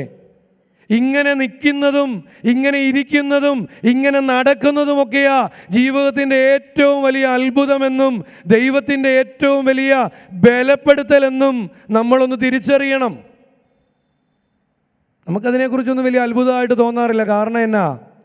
നമ്മളിതൊക്കെ ഇങ്ങനെ ദൈനംദിനം ചെയ്തുകൊണ്ടിരിക്കുന്ന പ്രവൃത്തികളാണല്ലോ. എന്നാൽ നമുക്കറിയാം, ഇന്ന് പല പുതിയ അസുഖങ്ങളുണ്ട്. നമ്മളൊക്കെ കേട്ടിട്ടുള്ള ഇയർ ബാലൻസ് പോയെന്നും സോഡിയം കുറഞ്ഞു പോയെന്നൊക്കെ നമ്മൾ കേട്ടിട്ടില്ലേ? ഇത് കടന്നു വന്നു കഴിയുമ്പോഴാണ് നമ്മൾ എന്ത് മനസ്സിലാക്കുന്നത്? ഇന്നലെ വരെ ഞാൻ എഴുന്നേറ്റിരുന്നതും എഴുന്നേറ്റ് നടന്നതും ഓടിയതും നിന്നതുമൊക്കെയാ എൻ്റെ ജീവിതത്തിലെ ഏറ്റവും വലിയ അത്ഭുതമെന്ന് നമ്മൾ തിരിച്ചറിയുക. അപ്പോൾ ശരീരത്തെയും ആത്മാവുമായിട്ട് ബന്ധപ്പെട്ടുള്ളതായ ചില ചിന്തകളിലേക്ക്, ചില ധ്യാനങ്ങളിലേക്ക് നമുക്ക് നമ്മുടെ ജീവിതത്തെ ഒന്ന് മടക്കി കൊണ്ടുവരാനായിട്ട് സാധിക്കണം. യോഹന്നാൻ്റെ സുവിശേഷം 11-ാം അധ്യായം 25-ാമത്തെ വാക്യത്തിൽ യോഹന്നാൻ ശ്ലീഹ നമ്മളെ ഓർമ്മിപ്പിക്കുന്ന ഒരു കാര്യമുണ്ട്. യേശു തമ്പുരാൻ പറയുന്ന ഒരു കാര്യമാണ്, ഞാൻ പുനരുദ്ധാനവും ജീവനുമാകുന്നു. എന്നിൽ വിശ്വസിക്കുന്നവൻ മരിച്ചാലും ജീവിക്കും. സംഭവം എന്താണ് എന്ന് നമുക്കറിയാം. സംഭവം എന്താണെന്നതിനെക്കുറിച്ച് കൂടുതലായിട്ടൊന്നും പറഞ്ഞു പോകുന്നില്ല. ലാസർ മരിച്ചതായ സാഹചര്യത്തിൽ യോഹന്നാൻ്റെ സുവിശേഷം 11-ാം അധ്യായം 1 മുതൽ 45 വരെയുള്ളതായ വേദഭാഗത്ത് ദീർഘമായിരിക്കുന്ന ഒരു വേദഭാഗമായതുകൊണ്ട് പെട്ടെന്ന് ഓർത്തിരിക്കുവാനായി ഓരോ സീനായിട്ട് നമുക്കൊന്ന് ഇങ്ങനെ ഓർത്തു പോകാം. ലാസർ രോഗബാധിതനായി എന്ന് സഹോദരിമാർ യേശുവിനെ അറിയിക്കുന്നുണ്ട്. എന്നാൽ യേശു ആയിരിക്കുന്ന ഇടത്തിൽ 2 ദിവസം കൂടി താമസിച്ചതിന് ശേഷമാണ് യേശു എങ്ങോട്ട് പോകുന്നത്? ബെഥാനിയയിലേക്ക് പോകുന്നത്. അങ്ങനെ അവിടേക്ക് പോകുന്നതായ ആ യാത്രയിൽ ലാസർ എന്നുള്ളതായ വാക്കിൻ്റെ അർത്ഥം എന്താണെന്നറിയാമോ? ദൈവം സഹായിക്കുമെന്നുള്ളതാണ്.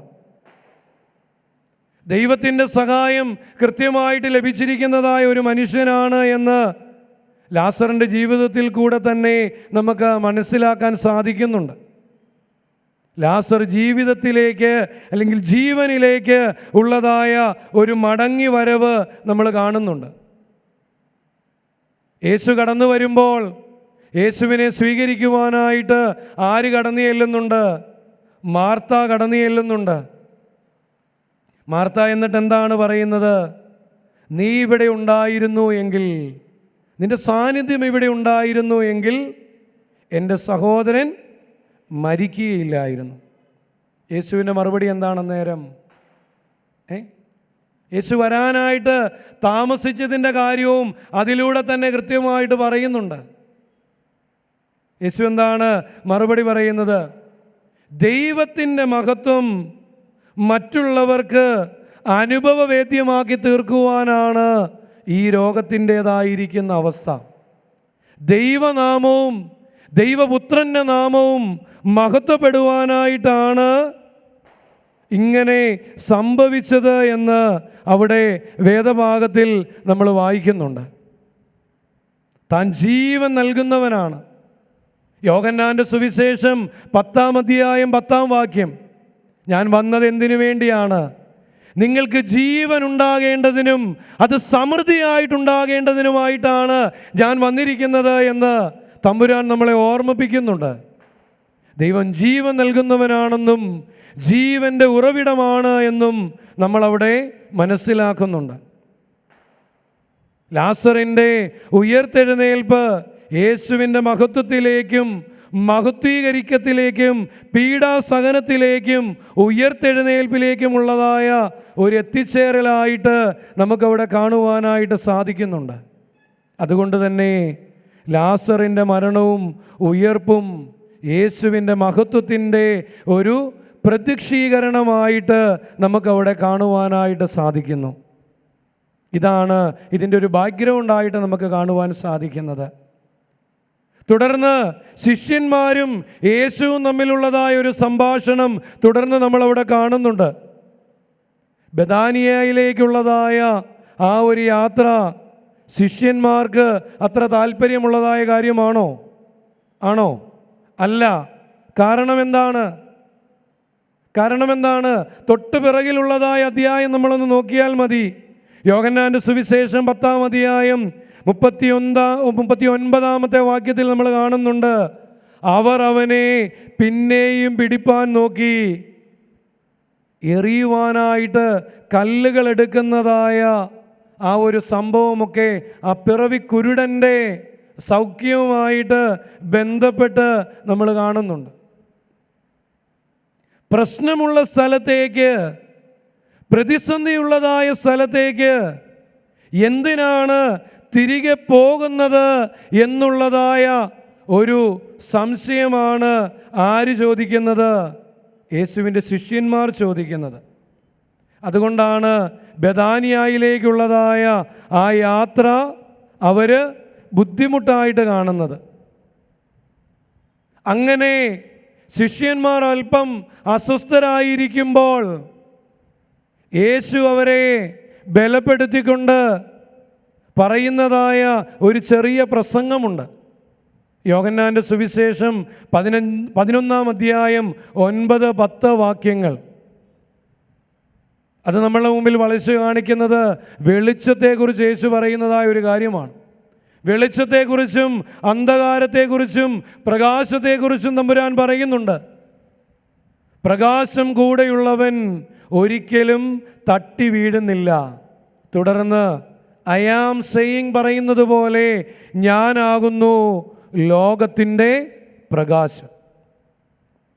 എന്നെ നോക്കി നടക്കുന്നവൻ ഒരിക്കലും തട്ടി വീഴുന്നില്ല എന്ന് തമ്പുരാൻ ഓർമ്മിപ്പിക്കുന്നുണ്ട്.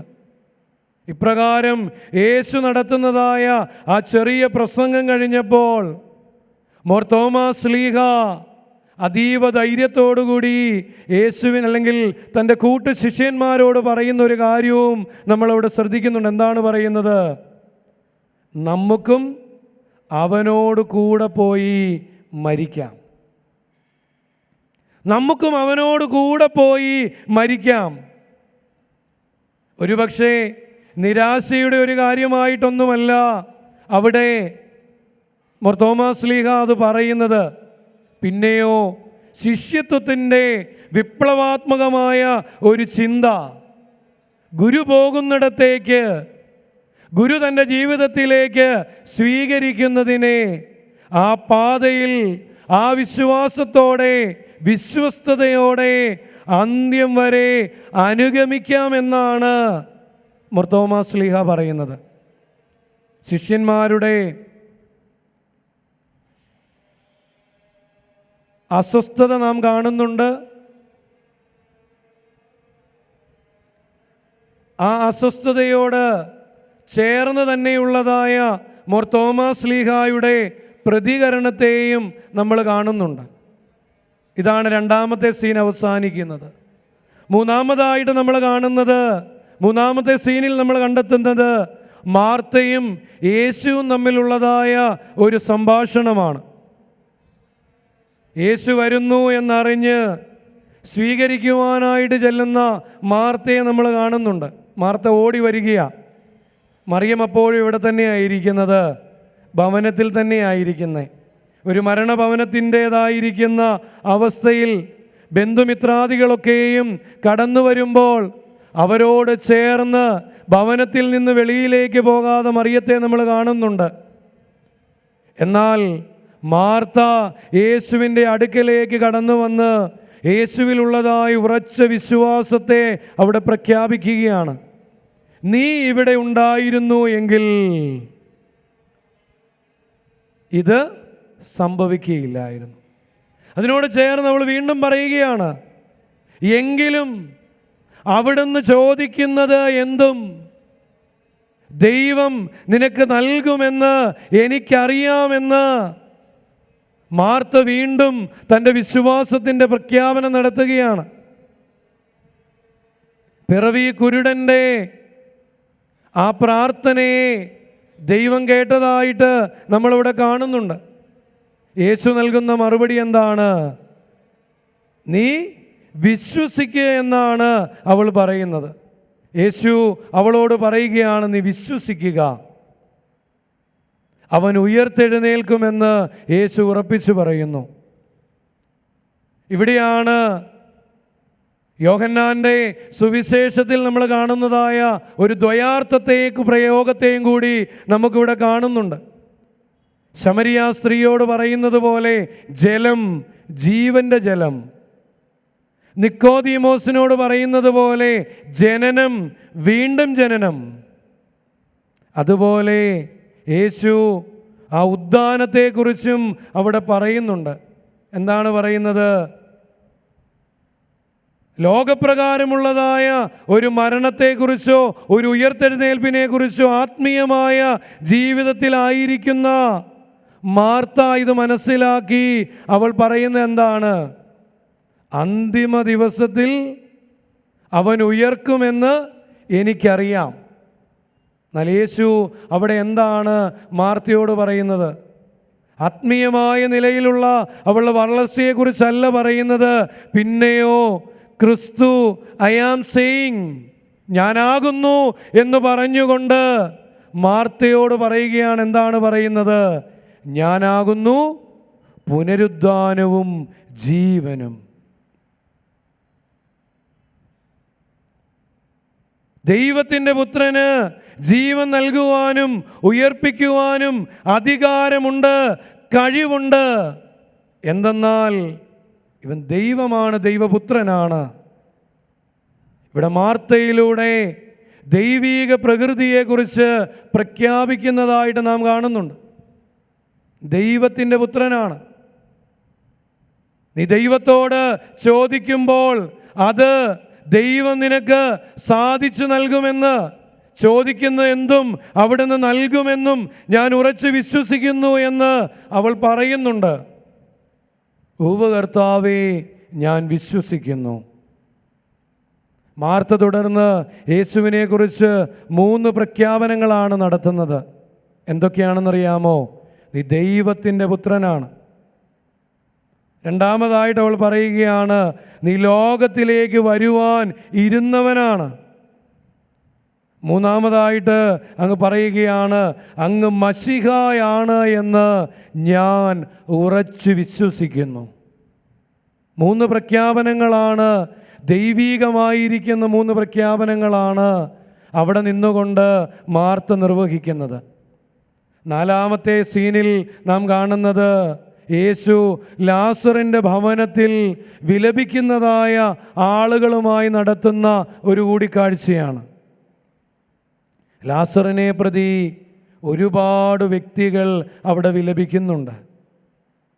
ഒരുപാട് യഹൂദർ അവിടെ കൂടി വന്നിട്ടുണ്ട്. ലൗകികമായിരിക്കുന്ന ഭാഷയിൽ ലാസർ പ്രിയപ്പെട്ടവനായിരുന്നു എന്ന് നമുക്കവിടെ കാണുവാൻ സാധിക്കുന്നുണ്ട്. രണ്ടാമതായിട്ട് യേശു അവിടേക്ക് വരുന്നു എന്ന് അറിഞ്ഞിട്ട് അങ്ങനെ വന്നിട്ടുള്ളതായ ആളുകളുമുണ്ട്. ഇവിടെ സുവിശേഷത്തിലൂടെ നാം കാണുന്നത് യേശുവിൻ്റെ ഒരു വികാരത്തിൻ്റെ പ്രകടനത്തെ നാം അവിടെ കാണുന്നുണ്ട്. തൊട്ടു മുൻപ് മാർത്ത യേശുവിൻ്റെ ദൈവത്വം പ്രഘോഷിക്കുന്നു എങ്കിൽ യേശുവിൻ്റെ ദൈവത്വം കൂടെ സുവിശേഷകൻ അവിടെ വെളിപ്പെടുത്തുന്നതായിട്ട് നമ്മുടെ മുൻപിൽ പ്രഘോഷിക്കുന്നതായിട്ട് നാം കാണുന്നുണ്ട്. യേശു എന്ത് ചെയ്തു എന്നാണ് വേദഭാഗത്ത് തുടർന്ന് നമ്മൾ വായിക്കുന്നത്? യേശു കരഞ്ഞു, അല്ലെങ്കിൽ യേശു നെടുവീർപ്പെട്ടു. പ്രിയമുള്ളവരെ, നമ്മൾ യഹൂദന്മാർ അവിടെ നിന്ന് പറയുന്നുണ്ട്, ഇവൻ എന്തും മാത്രം അവനെ സ്നേഹിച്ചിരുന്നു എന്ന് പറയുന്നുണ്ട്. സ്നേഹത്തിൻ്റെ ഒരു പൂർത്തീകരണമായിട്ട് മനുഷ്യനിൽ നിന്നുണ്ടാകുന്നതായ ഒരു പ്രതികരണമാണ് കണ്ണുനീരെന്ന് പറഞ്ഞാൽ. അപ്പോൾ ഞാൻ നിങ്ങളോട് ചോദിക്കുകയാണ്, യേശു തൻ്റെ ദൈവത്വവും മനുഷ്യത്വവും അവിടെ വെളിപ്പെടുമ്പോൾ, യേശു ശിഷ്യരെന്ന് അവകാശപ്പെടുന്നതായ നമ്മുടെ ജീവിതത്തിൽ നമ്മുടെ വികാരങ്ങളെ പങ്കുവെക്കുന്നതിൽ നമ്മൾ മടി കാണിക്കുന്നവരാണോ? യഥാർത്ഥമായി വികാരങ്ങളെ പങ്കുവെക്കുന്നവരാണോ? ആണ്. അപ്പോൾ ഞാൻ നിങ്ങളോട് ചോദിക്കുകയാണ്, നമ്മൾ സാധാരണ അപ്രീസിയേഷൻസും അല്ലെങ്കിൽ വികാരത്തിൻ്റെ പ്രകടനങ്ങളൊക്കെ ഏറ്റവും കുറച്ച് കാണിക്കുന്നതായ ആളുകളാണ് നമ്മൾ മലയാളികൾ, അല്ലേ? ഇവിടെ ഇരിക്കുന്ന ഭാര്യാഭർത്താക്കന്മാർ, ഞാൻ ഉൾപ്പെടെയാണ് ചോദിക്കുന്നത് കേട്ടോ, ഭർത്താവിന് അല്ലെങ്കിൽ ഭാര്യയ്ക്ക് ഒരു ഉമ്മ കൊടുത്തിട്ട് നാളെത്രയായി? ചിരിയാണോ വരുന്നത്? എൻ്റെ പൊന്നച്ച, അച്ഛൻ പ്രസംഗം പറയാൻ വന്നതാണെങ്കിൽ പ്രസംഗം പറഞ്ഞിട്ട് പൊക്കോ, അല്ലേ? അച്ഛൻ ചുംബനത്തെക്കുറിച്ചൊക്കെയാണോ പറയാൻ വരുന്നത്? അല്ലേ, ചുംബന സമരത്തിൻ്റെ കാര്യത്തിലേക്കൊന്നും പോയതല്ല കേട്ടോ. ചോദിച്ച് ഇത്രയും മാത്രമേ ഉള്ളൂ. സ്നേഹത്തിൻ്റെ ഒരു പ്രകടനമാ ഉമ്മ കൊടുക്കൽ എന്ന് പറഞ്ഞാൽ, അല്ലേ? കുഞ്ഞു പ്രായത്തിൽ കുഞ്ഞു മക്കളോട്, അല്ലേ, വീട്ടിൽ വല്യപ്പച്ചൻ വല്യമ്മച്ചിയോ അല്ലെങ്കിൽ അപ്പൻ അമ്മ തുടങ്ങിയ ആരാണെങ്കിലും ഒരു ഉമ്മ ചോദിച്ചാൽ മക്കൾ അപ്പോൾ തന്നെ വന്ന് തരുമല്ലേ? തരും. അപ്പോൾ ഈ ഉമ്മ അതിൻ്റേതായിരിക്കുന്ന അർത്ഥത്തിൽ കുഴപ്പമൊന്നുമില്ല. ഹാശാഴ്ചയിലേക്ക് വരുമ്പോൾ ചുംബനത്തിന് മറ്റൊരർത്ഥം കൊടുക്കുന്ന യൂദാസ്കറിയോത്താവിനെ നാം കാണുന്നുണ്ട്, അല്ലേ? ആ ചില ഒറ്റിക്കൊടുക്കലിൻ്റെ അർത്ഥം കൂടി അവിടെ യൂദാസ്കറിയോത്താവ് നമുക്ക് കാണിച്ചു തരുന്നുണ്ട്. ഞാൻ അതിനെക്കുറിച്ചല്ല ചോദിക്കുന്നത്. സ്നേഹത്തിൻ്റെ ഒരു പ്രകടനമാണ് ചുംബനം. അപ്പോൾ പിന്നെ ഭാര്യയ്ക്കാണെങ്കിലും ഭർത്താവിനാണെങ്കിലും ഒരു ഉമ്മ കൊടുക്കുന്നതിന് എന്താ തെറ്റുള്ളേ? എന്തെങ്കിലും തെറ്റുണ്ടോ? കേട്ടില്ല? ആ കൊറോണ വന്നതിന് ശേഷം കൊടുത്തിട്ടില്ലല്ലേ? ആ ശരിയാ, ഞാൻ ആൻറ്റി പറഞ്ഞതിനോട് തന്നെ ചേർത്ത് വെച്ചിരിക്കുക. നമ്മൾ ഇനി ഇത് കൊറോണ വന്നു കഴിഞ്ഞ സമയത്തും ഉമ്മ കൊടുക്കാൻ നമ്മളിങ്ങനെ ടിഷ്യൂ പേപ്പറൊക്കെ ഇട്ടിട്ട് ഉമ്മ കൊടുത്ത ആളുകളാണ് നമ്മൾ. എവിടെയാണ് കൊടുത്തെന്നറിയാമോ? മൃതശരീരത്തിലാണ്. നമ്മളിങ്ങനെ പൊതിഞ്ഞ് വെച്ചിരിക്കുക. ഇനി എപ്പോൾ കൊടുക്കാൻ വെച്ചിരിക്കുക? പച്ചയ്ക്ക് പറയുകയാണെങ്കിൽ ഇനി ഒന്ന് ചത്ത് കിട്ടണം, അല്ലേ? ആ വീഡിയോ എടുക്കുന്നയാളും ഫോട്ടോഗ്രാഫറൊക്കെ വന്നു കഴിഞ്ഞാലാണ് ഇനി നമ്മൾ എൻ്റെ പൊന്നച്ചായ, ഞങ്ങളുടെ എവിടെയൊക്കെ അങ്ങനെയാണ് കരയുന്നത്, എന്നാലും എന്നെ വിട്ടിട്ട് പോയല്ലോ, ഞാൻ വിടുകയില്ല, ഞാൻ തരുകയില്ല എന്നൊക്കെയാണ് പറയുന്നത്. പണ്ടൊരു കോമഡി സ്കിറ്റിൽ പറഞ്ഞ പോലെ, എന്നാൽ ചേച്ചി അവിടെ തന്നെ വെച്ചു. അല്ല, ചുമ്മാ ഞാനൊരു ആ ഫോർമാലിറ്റിക്ക് അങ്ങ് പറഞ്ഞതാണെന്ന് ചേർത്ത് പറയേണ്ടി വരും. പ്രിയമുള്ളവരെ, നമ്മൾ പറയുന്നത്, അല്ലേ, ഇനി ഭർത്താവാണെങ്കിൽ പോലും ഒരു ഉമ്മ കൊടുക്കാൻ വരുമ്പം ഭാര്യ അന്നേരം പറയും, എന്നാ പറയുന്നത്, ചോ മക്കൾ കാണുമെന്ന് പോ മനുഷ്യാന്ന് നമ്മൾ പറയുന്നത്. അപ്പം ഞാൻ അടുത്ത ചോദ്യം നിങ്ങളോട് ചോദിക്കുക, മക്കൾ കാണാൻ പാടില്ലാത്തതായ പല കാര്യങ്ങളും മക്കളുടെ മുമ്പിൽ നിന്ന് ഒരു ബുദ്ധിമുട്ടുമില്ലാതെ നമ്മൾ പ്രകടിപ്പിക്കാറില്ലേ? ഏതാ? വഴക്ക് പിടിക്കുമ്പോൾ നമ്മളൊരു പ്രതികരണം ചിന്തിച്ച് നോക്കിക്കേ. എന്തെങ്കിലും ലജ്ജയോ കുറ്റബോധമോ നമുക്കുണ്ടോ? തെറി പോലും പറയാൻ നമുക്കൊരു മടിയില്ല, അല്ലേ? കൈയെടുത്ത് വീശ അടിക്കാൻ പോലും നമുക്കൊരു മടിയില്ല. അപ്പോൾ അത് കാണുന്നതിൻ്റെ അകത്ത് മക്കൾ കാണുന്നതിലൊന്നും ഒരു കുഴപ്പവും ഇല്ല. എന്താ കാണാൻ പാടില്ലാത്തത്? അപ്പനും അമ്മയും കൂടെ സ്നേഹിക്കുന്നത് കാണാൻ പാടില്ല. ഇതാരാ നമ്മളെ ഇങ്ങനെയൊക്കെ പഠിപ്പിച്ചതല്ലേ? അല്ലേ? സ്നേഹത്തിൻ്റെ പ്രകടനം. അപ്പനും അമ്മയും കൂടി സ്നേഹത്തോടെ ചുംബനങ്ങൾ കൊടുക്കുന്നത് മക്കൾ കാണാൻ പാടില്ല എന്ന് പറയുന്ന പൊതുസമൂഹമാകുന്ന നമ്മൾ പരസ്പരം വഴക്കിടുന്നതും ശണ്ട കൂടുന്നതും തെറി വിളിക്കുന്നതും വായിൽ കൊള്ളാത്തതായിരിക്കുന്ന എല്ലാ കാര്യങ്ങളും പറയുവാൻ നമുക്കൊരു മടിയില്ല. ശരിക്കും ഇതിലേതാ കണ്ട് മക്കൾ വളരേണ്ടത്? ഏത് കണ്ടാ മക്കൾ വളരേണ്ടത്? ആ മാതാപിതാക്കളുടെ സ്നേഹം കണ്ടാ മക്കൾ വളരേണ്ടത്.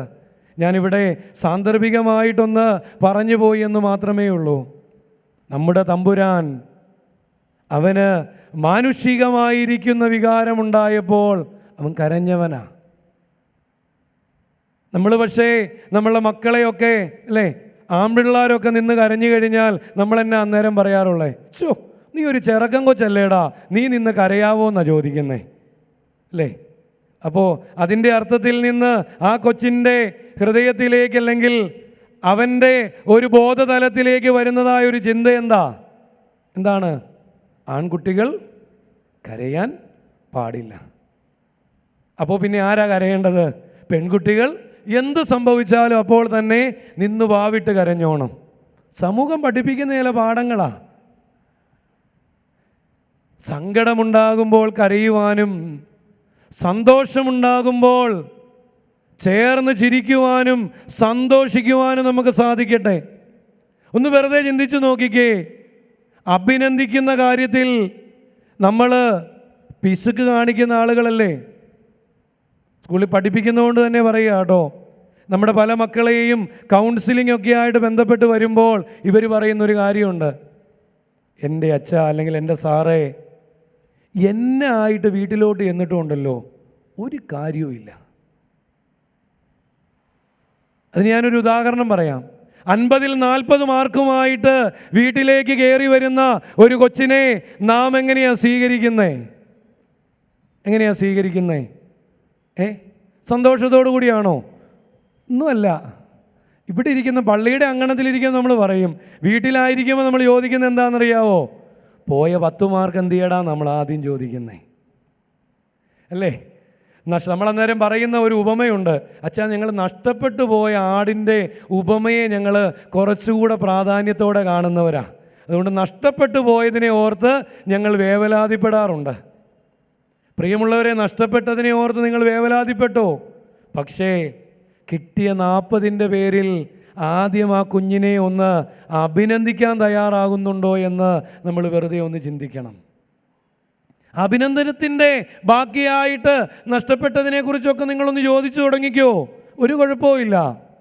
പക്ഷെ ആദ്യം ചേർത്ത് നിർത്തി, കൊള്ളാം നീ ഇത്രയും നേടിയെടുത്തല്ലോ എന്നതിൻ്റെ പേരിൽ ഇത് പറയുമ്പം പറയും, അച്ഛൻ ഇവിടെ നിന്നിങ്ങനെ പറയാം. അങ്ങനെയെങ്ങാനും പറഞ്ഞു പോയാൽ അടുത്ത പ്രാവശ്യം 40 മേടിച്ചുകൊണ്ട് വന്നവൻ അടുത്ത പ്രാവശ്യം 35 വരും. അതുകൊണ്ട് വലിയ അഭിനന്ദനമൊന്നും വേണ്ട. ഞാൻ ചെറിയ മാർക്കിൻ്റെ ഒരു കാര്യം വെച്ച് പറഞ്ഞു എന്ന് മാത്രമേ ഉള്ളൂ. ജീവിതത്തിലെ ഓരോ കാര്യങ്ങളിൽ, അത് ഭാര്യയാണെങ്കിലും ഭർത്താവിനെ ആണെങ്കിലും, വെച്ച കറികൾ അത് നല്ലതാകുമ്പോൾ ഒന്ന് പ്രോത്സാഹിപ്പിക്കാൻ നമ്മൾ തയ്യാറാകാറുണ്ടോ? പ്രോത്സാഹനം കിട്ടാറുണ്ടോ? ഒന്നുമില്ലെന്നേ. പല അമ്മമാരും പല സഹോദരിമാരും പറയുന്ന ഒരു കാര്യമുണ്ട്, എത്രയോ പ്രാവശ്യം നല്ലതുണ്ടാക്കി കൊടുത്തിട്ട് അല്ലേ ഉള്ളത് മുഴുവൻ വലിച്ചു വാരി തിന്നിട്ട് ഏമ്പക്കവും വിട്ട് എഴുന്നേറ്റ് പോകും. എന്നാൽ ഒരു ദിവസം കൈ അബദ്ധം കൊണ്ട് ഇച്ചിരി ഉപ്പോ മുളകോ കൂടിപ്പോയാൽ അല്ലേ അന്നേരം തുടങ്ങും.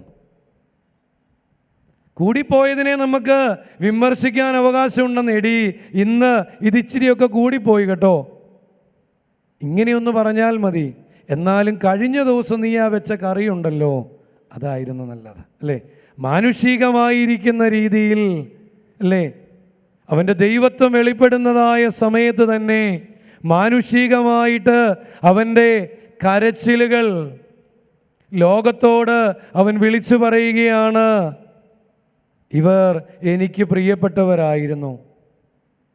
അവൻ്റെ സഹോദരിമാരും അവനോട് കൂടെയുള്ളവരും കരയുന്നത് കണ്ടിട്ട് യേശു കണ്ണുനീർ വാർത്തു എന്നാണ് വേദഭാഗത്ത് നാം വായിക്കുന്നത്. അഞ്ചാമതായി ലാസറിൻ്റെ ശവകുടീരത്തിലേക്ക് നടന്നു വരുന്നതായ യേശുവിനെ നമ്മൾ കാണുന്നുണ്ട്. മുൻപേ തൻ്റെ ദൈവത്വത്തെക്കുറിച്ച് വെളിപ്പെടുത്തിയതായ മാർത്ത തന്നെ, മാർത്ത എന്നാ അവിടെ നിന്ന് പറയുന്നത്?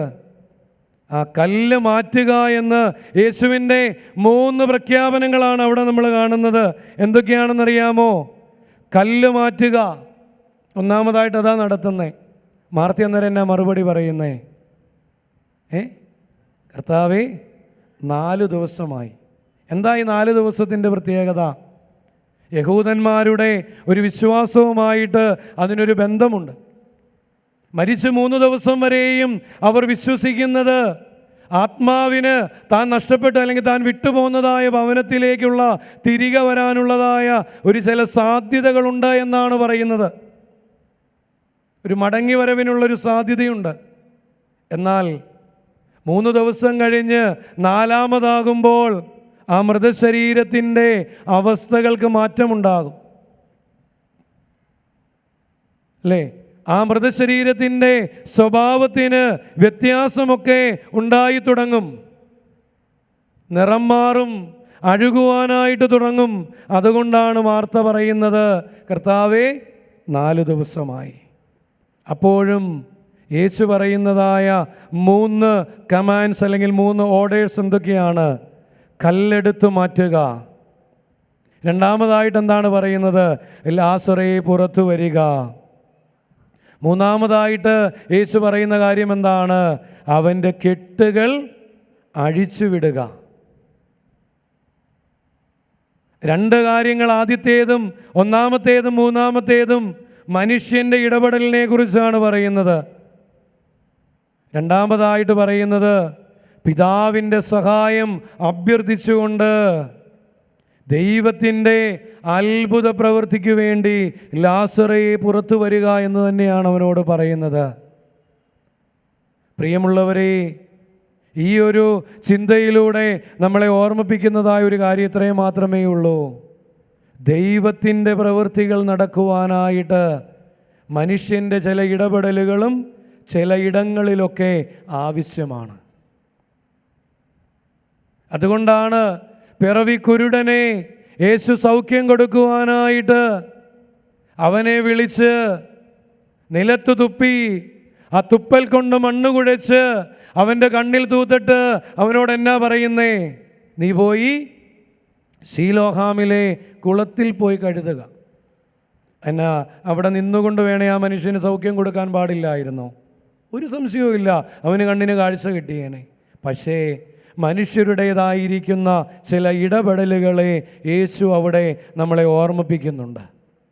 എന്നെ കേൾക്കുന്ന ദൈവത്തിൻ്റെ ജനമേ, പുനരുദ്ധാനവും നിത്യജീവനുമായി ബന്ധപ്പെട്ട് ലാസറിൻ്റെ ജീവിതത്തെക്കുറിച്ചാണ് നാം ഈ ചെറിയ സമയത്തിനുള്ളിൽ ചിന്തിച്ച് കടന്നുപോയത്. ഈ പല 5 സീനുകളായി നമ്മൾ ചിന്തിച്ചു പോയതിൻ്റെ ഇടയിൽ മനുഷ്യനായിരിക്കുന്ന എനിക്ക് ദൈവത്തിൻ്റെ അല്ലെങ്കിൽ ക്രിസ്തുവിൻ്റെ അനുയായി എന്നുള്ള നിലയിൽ അവൻ്റെ പേരെടുത്ത് ജീവിക്കുന്നതായ എനിക്ക് ഈ പുനരുദ്ധാനത്തിൽ ഈ നിത്യജീവൻ്റെ അച്ചാരമായിട്ട് ഞാൻ ചേർന്ന് നിൽക്കുന്നതിൽ എനിക്കുള്ളതായ എൻ്റെ ഇടപെടലുകൾ എന്തൊക്കെയാണ്? ആദ്യമേ ഓർമ്മിപ്പിച്ചതുപോലെ കൗദാശികമായി ദൈവം ചേർത്ത് വെച്ചിരിക്കുന്നതായ, ദൈവം അനുഗ്രഹിച്ച് നൽകിയിരിക്കുന്നതായ മോർ അഫ്രേമിൻ്റെ കോട്ടിങ്ങിൽ നാം ആദ്യമേ ഓർമ്മിപ്പിച്ചതുപോലെ ആ ജീവവൃക്ഷത്തിൻ്റെ ഫലത്തിൻ്റെ അനുഭവത്തിലേക്ക് നിന്നെ ചേർത്ത് നിർത്തുന്നതായ കൗദാശിക കൃപകളിലേക്ക്, കൗദാശിക അനുഗ്രഹങ്ങളിലേക്ക്, പ്രത്യേകിച്ച് വിശുദ്ധ കുർബാനയുടെ അനുഭവത്തിലേക്ക് നീ ചേർന്ന് നിൽക്കുക. മറ്റൊരു സുറിയാനി പിതാവ് ഇപ്രകാരം നമ്മളെ ഓർമ്മിപ്പിക്കുന്നുണ്ട്. നമ്മുടെ കുർബാനകൾ അല്ലെങ്കിൽ നമ്മളുടെ കൂദാശകൾ എന്ന് പറഞ്ഞാൽ ലിറ്റർജി ആഫ്റ്റർ ലിറ്റർജി എന്നാണ് നമ്മളെ പഠിപ്പിക്കുന്നത്. അതിൽ നിന്നെന്താണ് അവിടെ അർത്ഥമാക്കുന്നത്? ദൈവികമായിരിക്കുന്ന ഇടപെടലിലൂടെ കർത്താവിൻ്റെ തിരുശരീര രക്തങ്ങളെ നീ അനുഭവിച്ച് നീ മുന്നോട്ട് പോകുമ്പോൾ ഈ കുർബാന നിനക്ക് മാത്രം അനുഗ്രഹത്തിൻ്റെ ഒരു നിതാന്തമായി തീരാനുള്ളതല്ല. നീ സ്വീകരിച്ചതായ നിന്റെ കർത്താവിനെ, നിന്റെ യേശുവിനെ നീ ലോകത്തിലേക്ക് നൽകുവാനായിട്ട് നിനക്ക് സാധിക്കണം. തമ്പുരാൻ വെളിപ്പെടുത്തി നൽകുന്നതായ ഒരു സ്നേഹത്തിൻ്റെ പൂർത്തീകരണം ആ കുരിശിൽ നമ്മൾ കാണുന്നത് അത് തന്നെയാണ്. കൈകളെ ഇങ്ങനെ വിരിച്ചു പിടിക്കുകയും പിതാവിങ്കലേക്ക് തൻ്റെ ജീവനെ സമർപ്പിക്കുകയും ചെയ്യുമ്പോൾ ആ കൽപ്പനയിൽ സ്നേഹത്തിൻ്റെതായ നൂലിഴ ഭാഗിച്ചുകൊണ്ട് അവൻ നമ്മളെ ഓർമ്മിപ്പിക്കുന്നത് നമ്മുടെ ഒരു ചിന്തയിലേക്ക് കടന്നു വരട്ടെ. പൂർണ്ണാത്മാവോടും പൂർണ്ണ മനസ്സോടും പൂർണ്ണ ശക്തിയോടും കൂടി നീ നിന്റെ ദൈവത്തെ സ്നേഹിക്കണം. അതിനോട് ചേർന്ന് ഓർമ്മിപ്പിക്കുന്ന എന്താണ്? നീ നിന്നെ പോലെ തന്നെ നിന്റെ അയൽക്കാരനെയും സ്നേഹിക്കണം. കൈ ഇങ്ങനെ വിരിച്ചു പിടിക്കുന്നതിലൂടെ പ്രിയമുള്ളവരെ, തമ്പുരാൻ നമ്മളെ ഓർമ്മിപ്പിക്കുന്നത് ഈ സ്നേഹത്തിലേക്ക്, ഈ വലിമയിലേക്ക് നമുക്ക് എല്ലാവരെയും ചേർത്ത് നിർത്താൻ സാധിക്കുമെന്നാണ് ക്രിസ്തു നമ്മളെ ഓർമ്മിപ്പിക്കുന്നത്. ഈ നോമ്പിൻ്റെ കൺവെൻഷൻ്റെ അവസാന ദിവസത്തിൽ ഹൃദയത്തിലൊന്ന് തൊട്ട് ചിന്തിച്ചു നോക്കിക്കേ. എൻ്റെ കർത്താവിൻ്റെ തിരുശരീര രക്തങ്ങളെ അനുഭവിച്ച് നിത്യജീവൻ്റെ അച്ചാരത്തിലേക്ക് ചേർന്ന് നിൽക്കുന്നതായ അവൻ്റെ ഒരു സൃഷ്ടിയായിരിക്കുന്ന ഞാൻ ക്രിസ്തു കാണിച്ചു വന്നതായ സ്നേഹത്തിൻ്റെ ആ ഒരു പാതയിൽ ചരിക്കുന്നുണ്ടോ എന്ന് ഒന്ന് ചിന്തിച്ചു നോക്കുക. നമ്മൾ എന്തും മാത്രം മറ്റുള്ളവരെ ചേർത്ത് നിർത്തുന്നുണ്ട്. ഞാൻ ഇടപെടുന്ന മേഖലയുമായി ചിന്തിച്ചുകൊണ്ട് ഒറ്റയൊരു കാര്യം കൂടി ചിന്തിച്ച് അവസാനിപ്പിച്ച് ഞാൻ ഈ ഭാഗത്ത് നിന്ന് വിരമിക്കുകയാണ്. നമ്മൾ മറ്റുള്ളവരെ എന്തുമാത്രം കരുതുന്നുണ്ട്. അനേകമായിരിക്കുന്ന ദേവാലയങ്ങൾ കോടികൾ മുടക്കി നാം പണിയാറുണ്ട്. നമ്മുടെ എത്ര ദേവാലയങ്ങളിൽ ഒരു റെയിലും റാമ്പും പിടിപ്പിക്കുവാൻ നാം തയ്യാറാകാറുണ്ട്?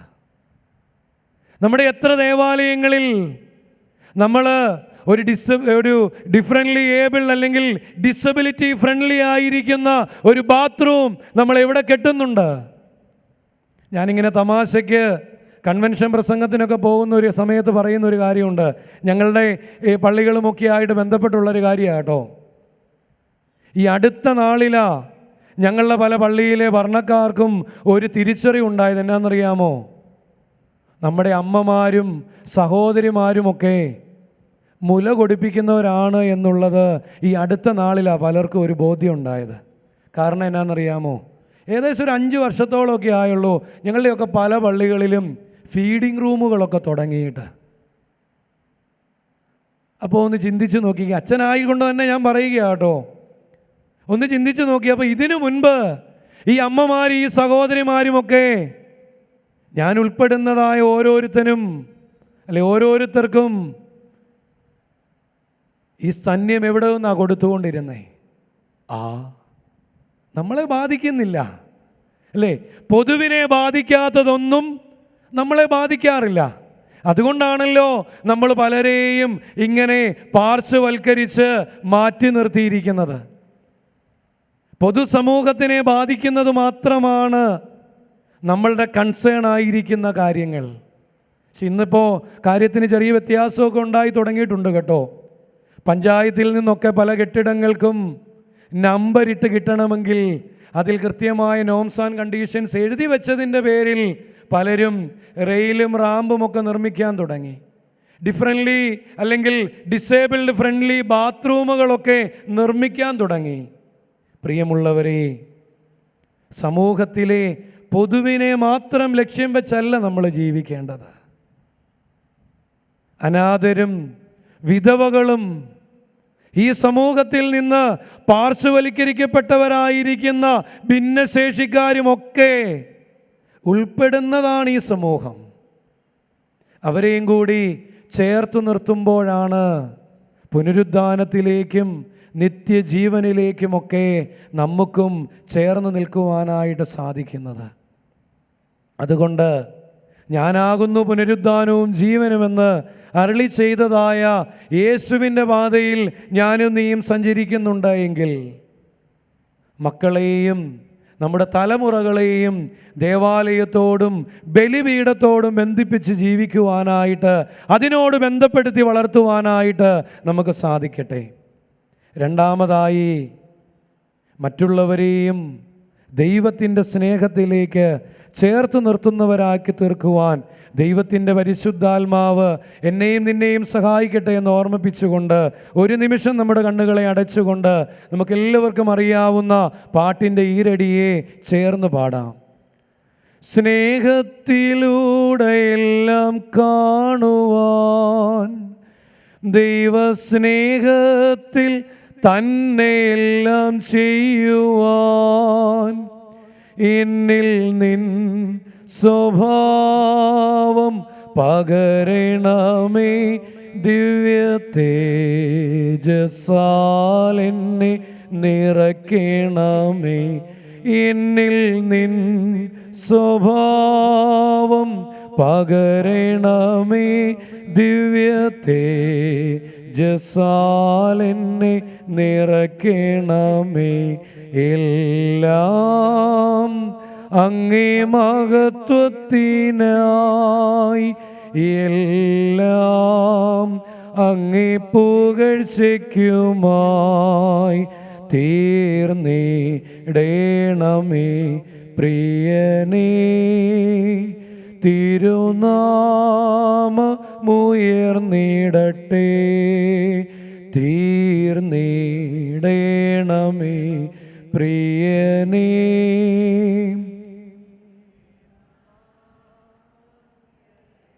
സ്നേഹവാനായ സ്വർഗീയ പിതാവേ, ഈ നല്ല സമയത്തെ ഓർത്തുകൊണ്ട് നന്ദിയോടെ അടിയങ്ങൾ നിനക്ക് സ്തുതി കരയേറ്റുന്നു.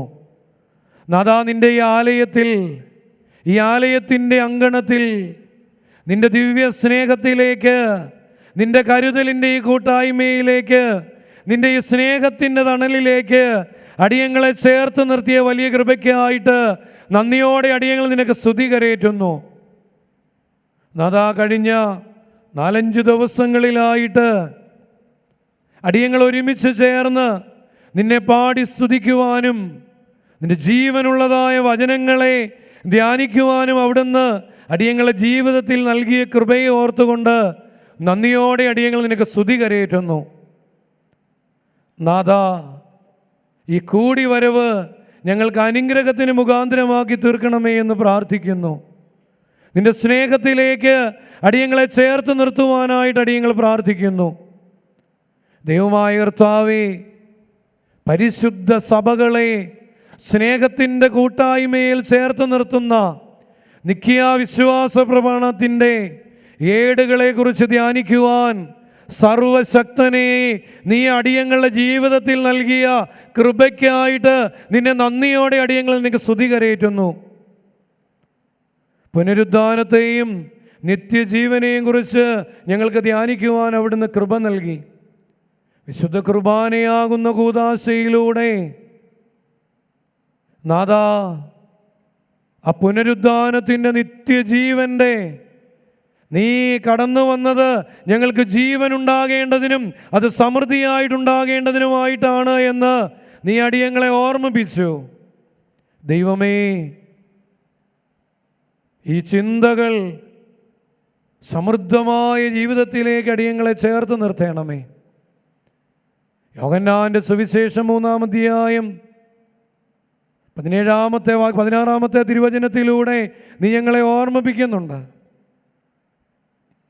നിന്റെ സ്നേഹം നിന്റെ പുത്രനെ നൽകുവാൻ തക്കവണ്ണം നീ ലോകത്തെ സ്നേഹിച്ചു എന്ന് അടിയങ്ങളെ ഓർമ്മിപ്പിക്കുമ്പോൾ, നാഥാ, നിന്റെ പുത്രനെ നൽകിയുള്ളതായ വീണ്ടെടുപ്പിലേക്ക്, ആ നിത്യജീവൻ്റെ അച്ചാരത്തിലേക്ക് നീ അടിയങ്ങളെ ചേർത്ത് നിർത്തിയ വലിയ കൃപയ്ക്കായിട്ട് നന്ദിയോടെ അടിയങ്ങൾ നിനക്ക് സ്തുതി കരയേറ്റുന്നു. നിന്റെ കൂദാശാനുഷ്ഠാനങ്ങളിലൂടെ നിന്റെ സഭയെ നീ ചേർക്കണമേ.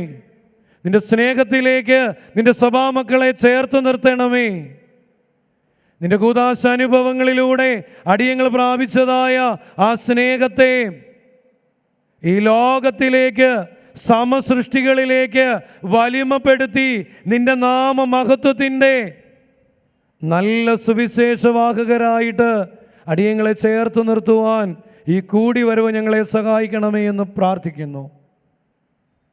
ഞങ്ങൾ അഭിവന്യ പിതാക്കന്മാരെ തിരുസന്നിധിയിലേക്ക് സമർപ്പിക്കുന്നു. ഈ സത്യസഭയ്ക്ക് നേതൃത്വം നൽകുന്നതായ അഭിവന്യ പിതാക്കന്മാരെ നാഥാ നിന്റെ സ്നേഹത്തിലേക്ക് ചേർത്ത് നിർത്തി അവിടുന്ന് വഴി നടത്തണമേ. വന്നിരായിരിക്കുന്ന വൈദികരെ ഓർത്ത് പ്രാർത്ഥിക്കുന്നു, സന്യസ്തരെ ഓർത്ത് പ്രാർത്ഥിക്കുന്നു. കടന്നു വന്നിരിക്കുന്ന നിന്റെ ജനത്തെ തിരുസന്നിധിയിലേക്ക് സമർപ്പിക്കുന്നു. എല്ലാവരെയും അവിടുന്ന് അനുഗ്രഹിക്കണമേ, വഴി നടത്തണമേ. നിന്റെ ദൈവ സ്നേഹത്തിൽ ഞങ്ങൾ ചേർന്ന് നിൽക്കുമ്പോൾ ആ സ്നേഹത്തിൽ ഞങ്ങൾ മടുത്തു പോകാതെ, ആ സ്നേഹത്തിൽ നിന്ന് അന്യരായി പോകാതെ, ശാരീരികമായിട്ട് ഞങ്ങൾ അകലുമ്പോഴും നിന്റെ സ്നേഹത്തിൻ്റെ ഐക്യത്തിൽ ഞങ്ങളെ ബന്ധിക്കണമേ. ആയത് പിതാവിൻ്റെയും പുത്രൻ്റെയും പരിശുദ്ധ റൂഹായുടെയും നാമത്തിൽ അടിയങ്ങൾ അപേക്ഷിക്കുന്നു. കൃപയോടെ കേട്ട് ഉത്തരമരുളുമാറാകണമേ. ആമീൻ. ദൈവത്തിലേറെ സ്നേഹമുള്ളവരെ, അഭിവന്യ പിതാക്കന്മാരെ, വന്യ വൈദികരെ, 34ാമത് പൗരസ്ത്യ കൽദായ സുറിയാനി സഭയുടെ ഈ കൺവെൻഷനിൽ ഏറെ ബലഹീനനായി എനിക്ക് എഴുന്നേറ്റ് നിൽക്കുവാൻ സർവശക്തനായ ദൈവം അനുഗ്രഹിച്ച് നൽകിയ വലിയ കൃപയ്ക്കായിട്ട് ദൈവത്തെ നന്ദിയോടുകൂടി സ്തുതി കരയേറ്റുന്നു. ഇതിനവസരം നൽകിയ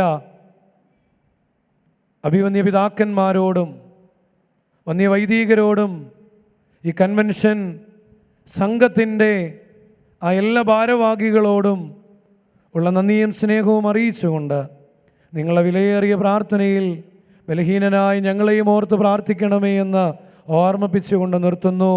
ദൈവ തിരുനാമം മഹത്വപ്പെടുമാറാകട്ടെ.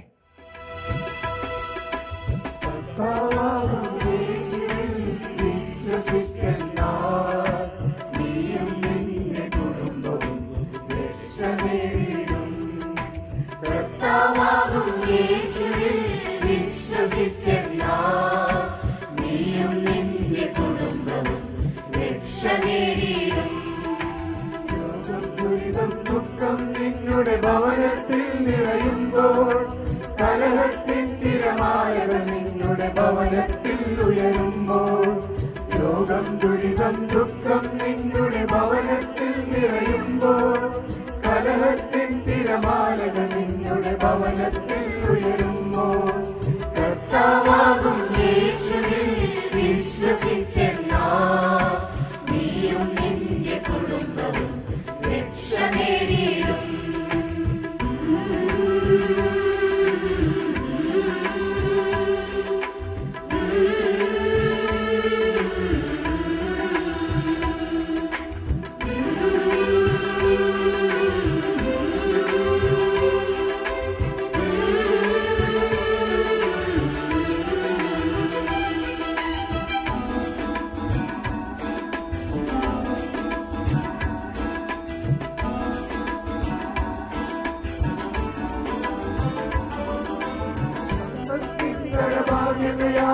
നിരാശയിൽ തളരുമ്പോൾ ബന്ധങ്ങൾ തൻ ഭിന്നത നിലത്തു തകർച്ചയേകിടുമ്പോൾ, പ്രതിസന്ധികളിൽ നിന്റെ കുടുംബം വലഞ്ഞു നീങ്ങിടുമ്പോൾ, കർത്താവാകും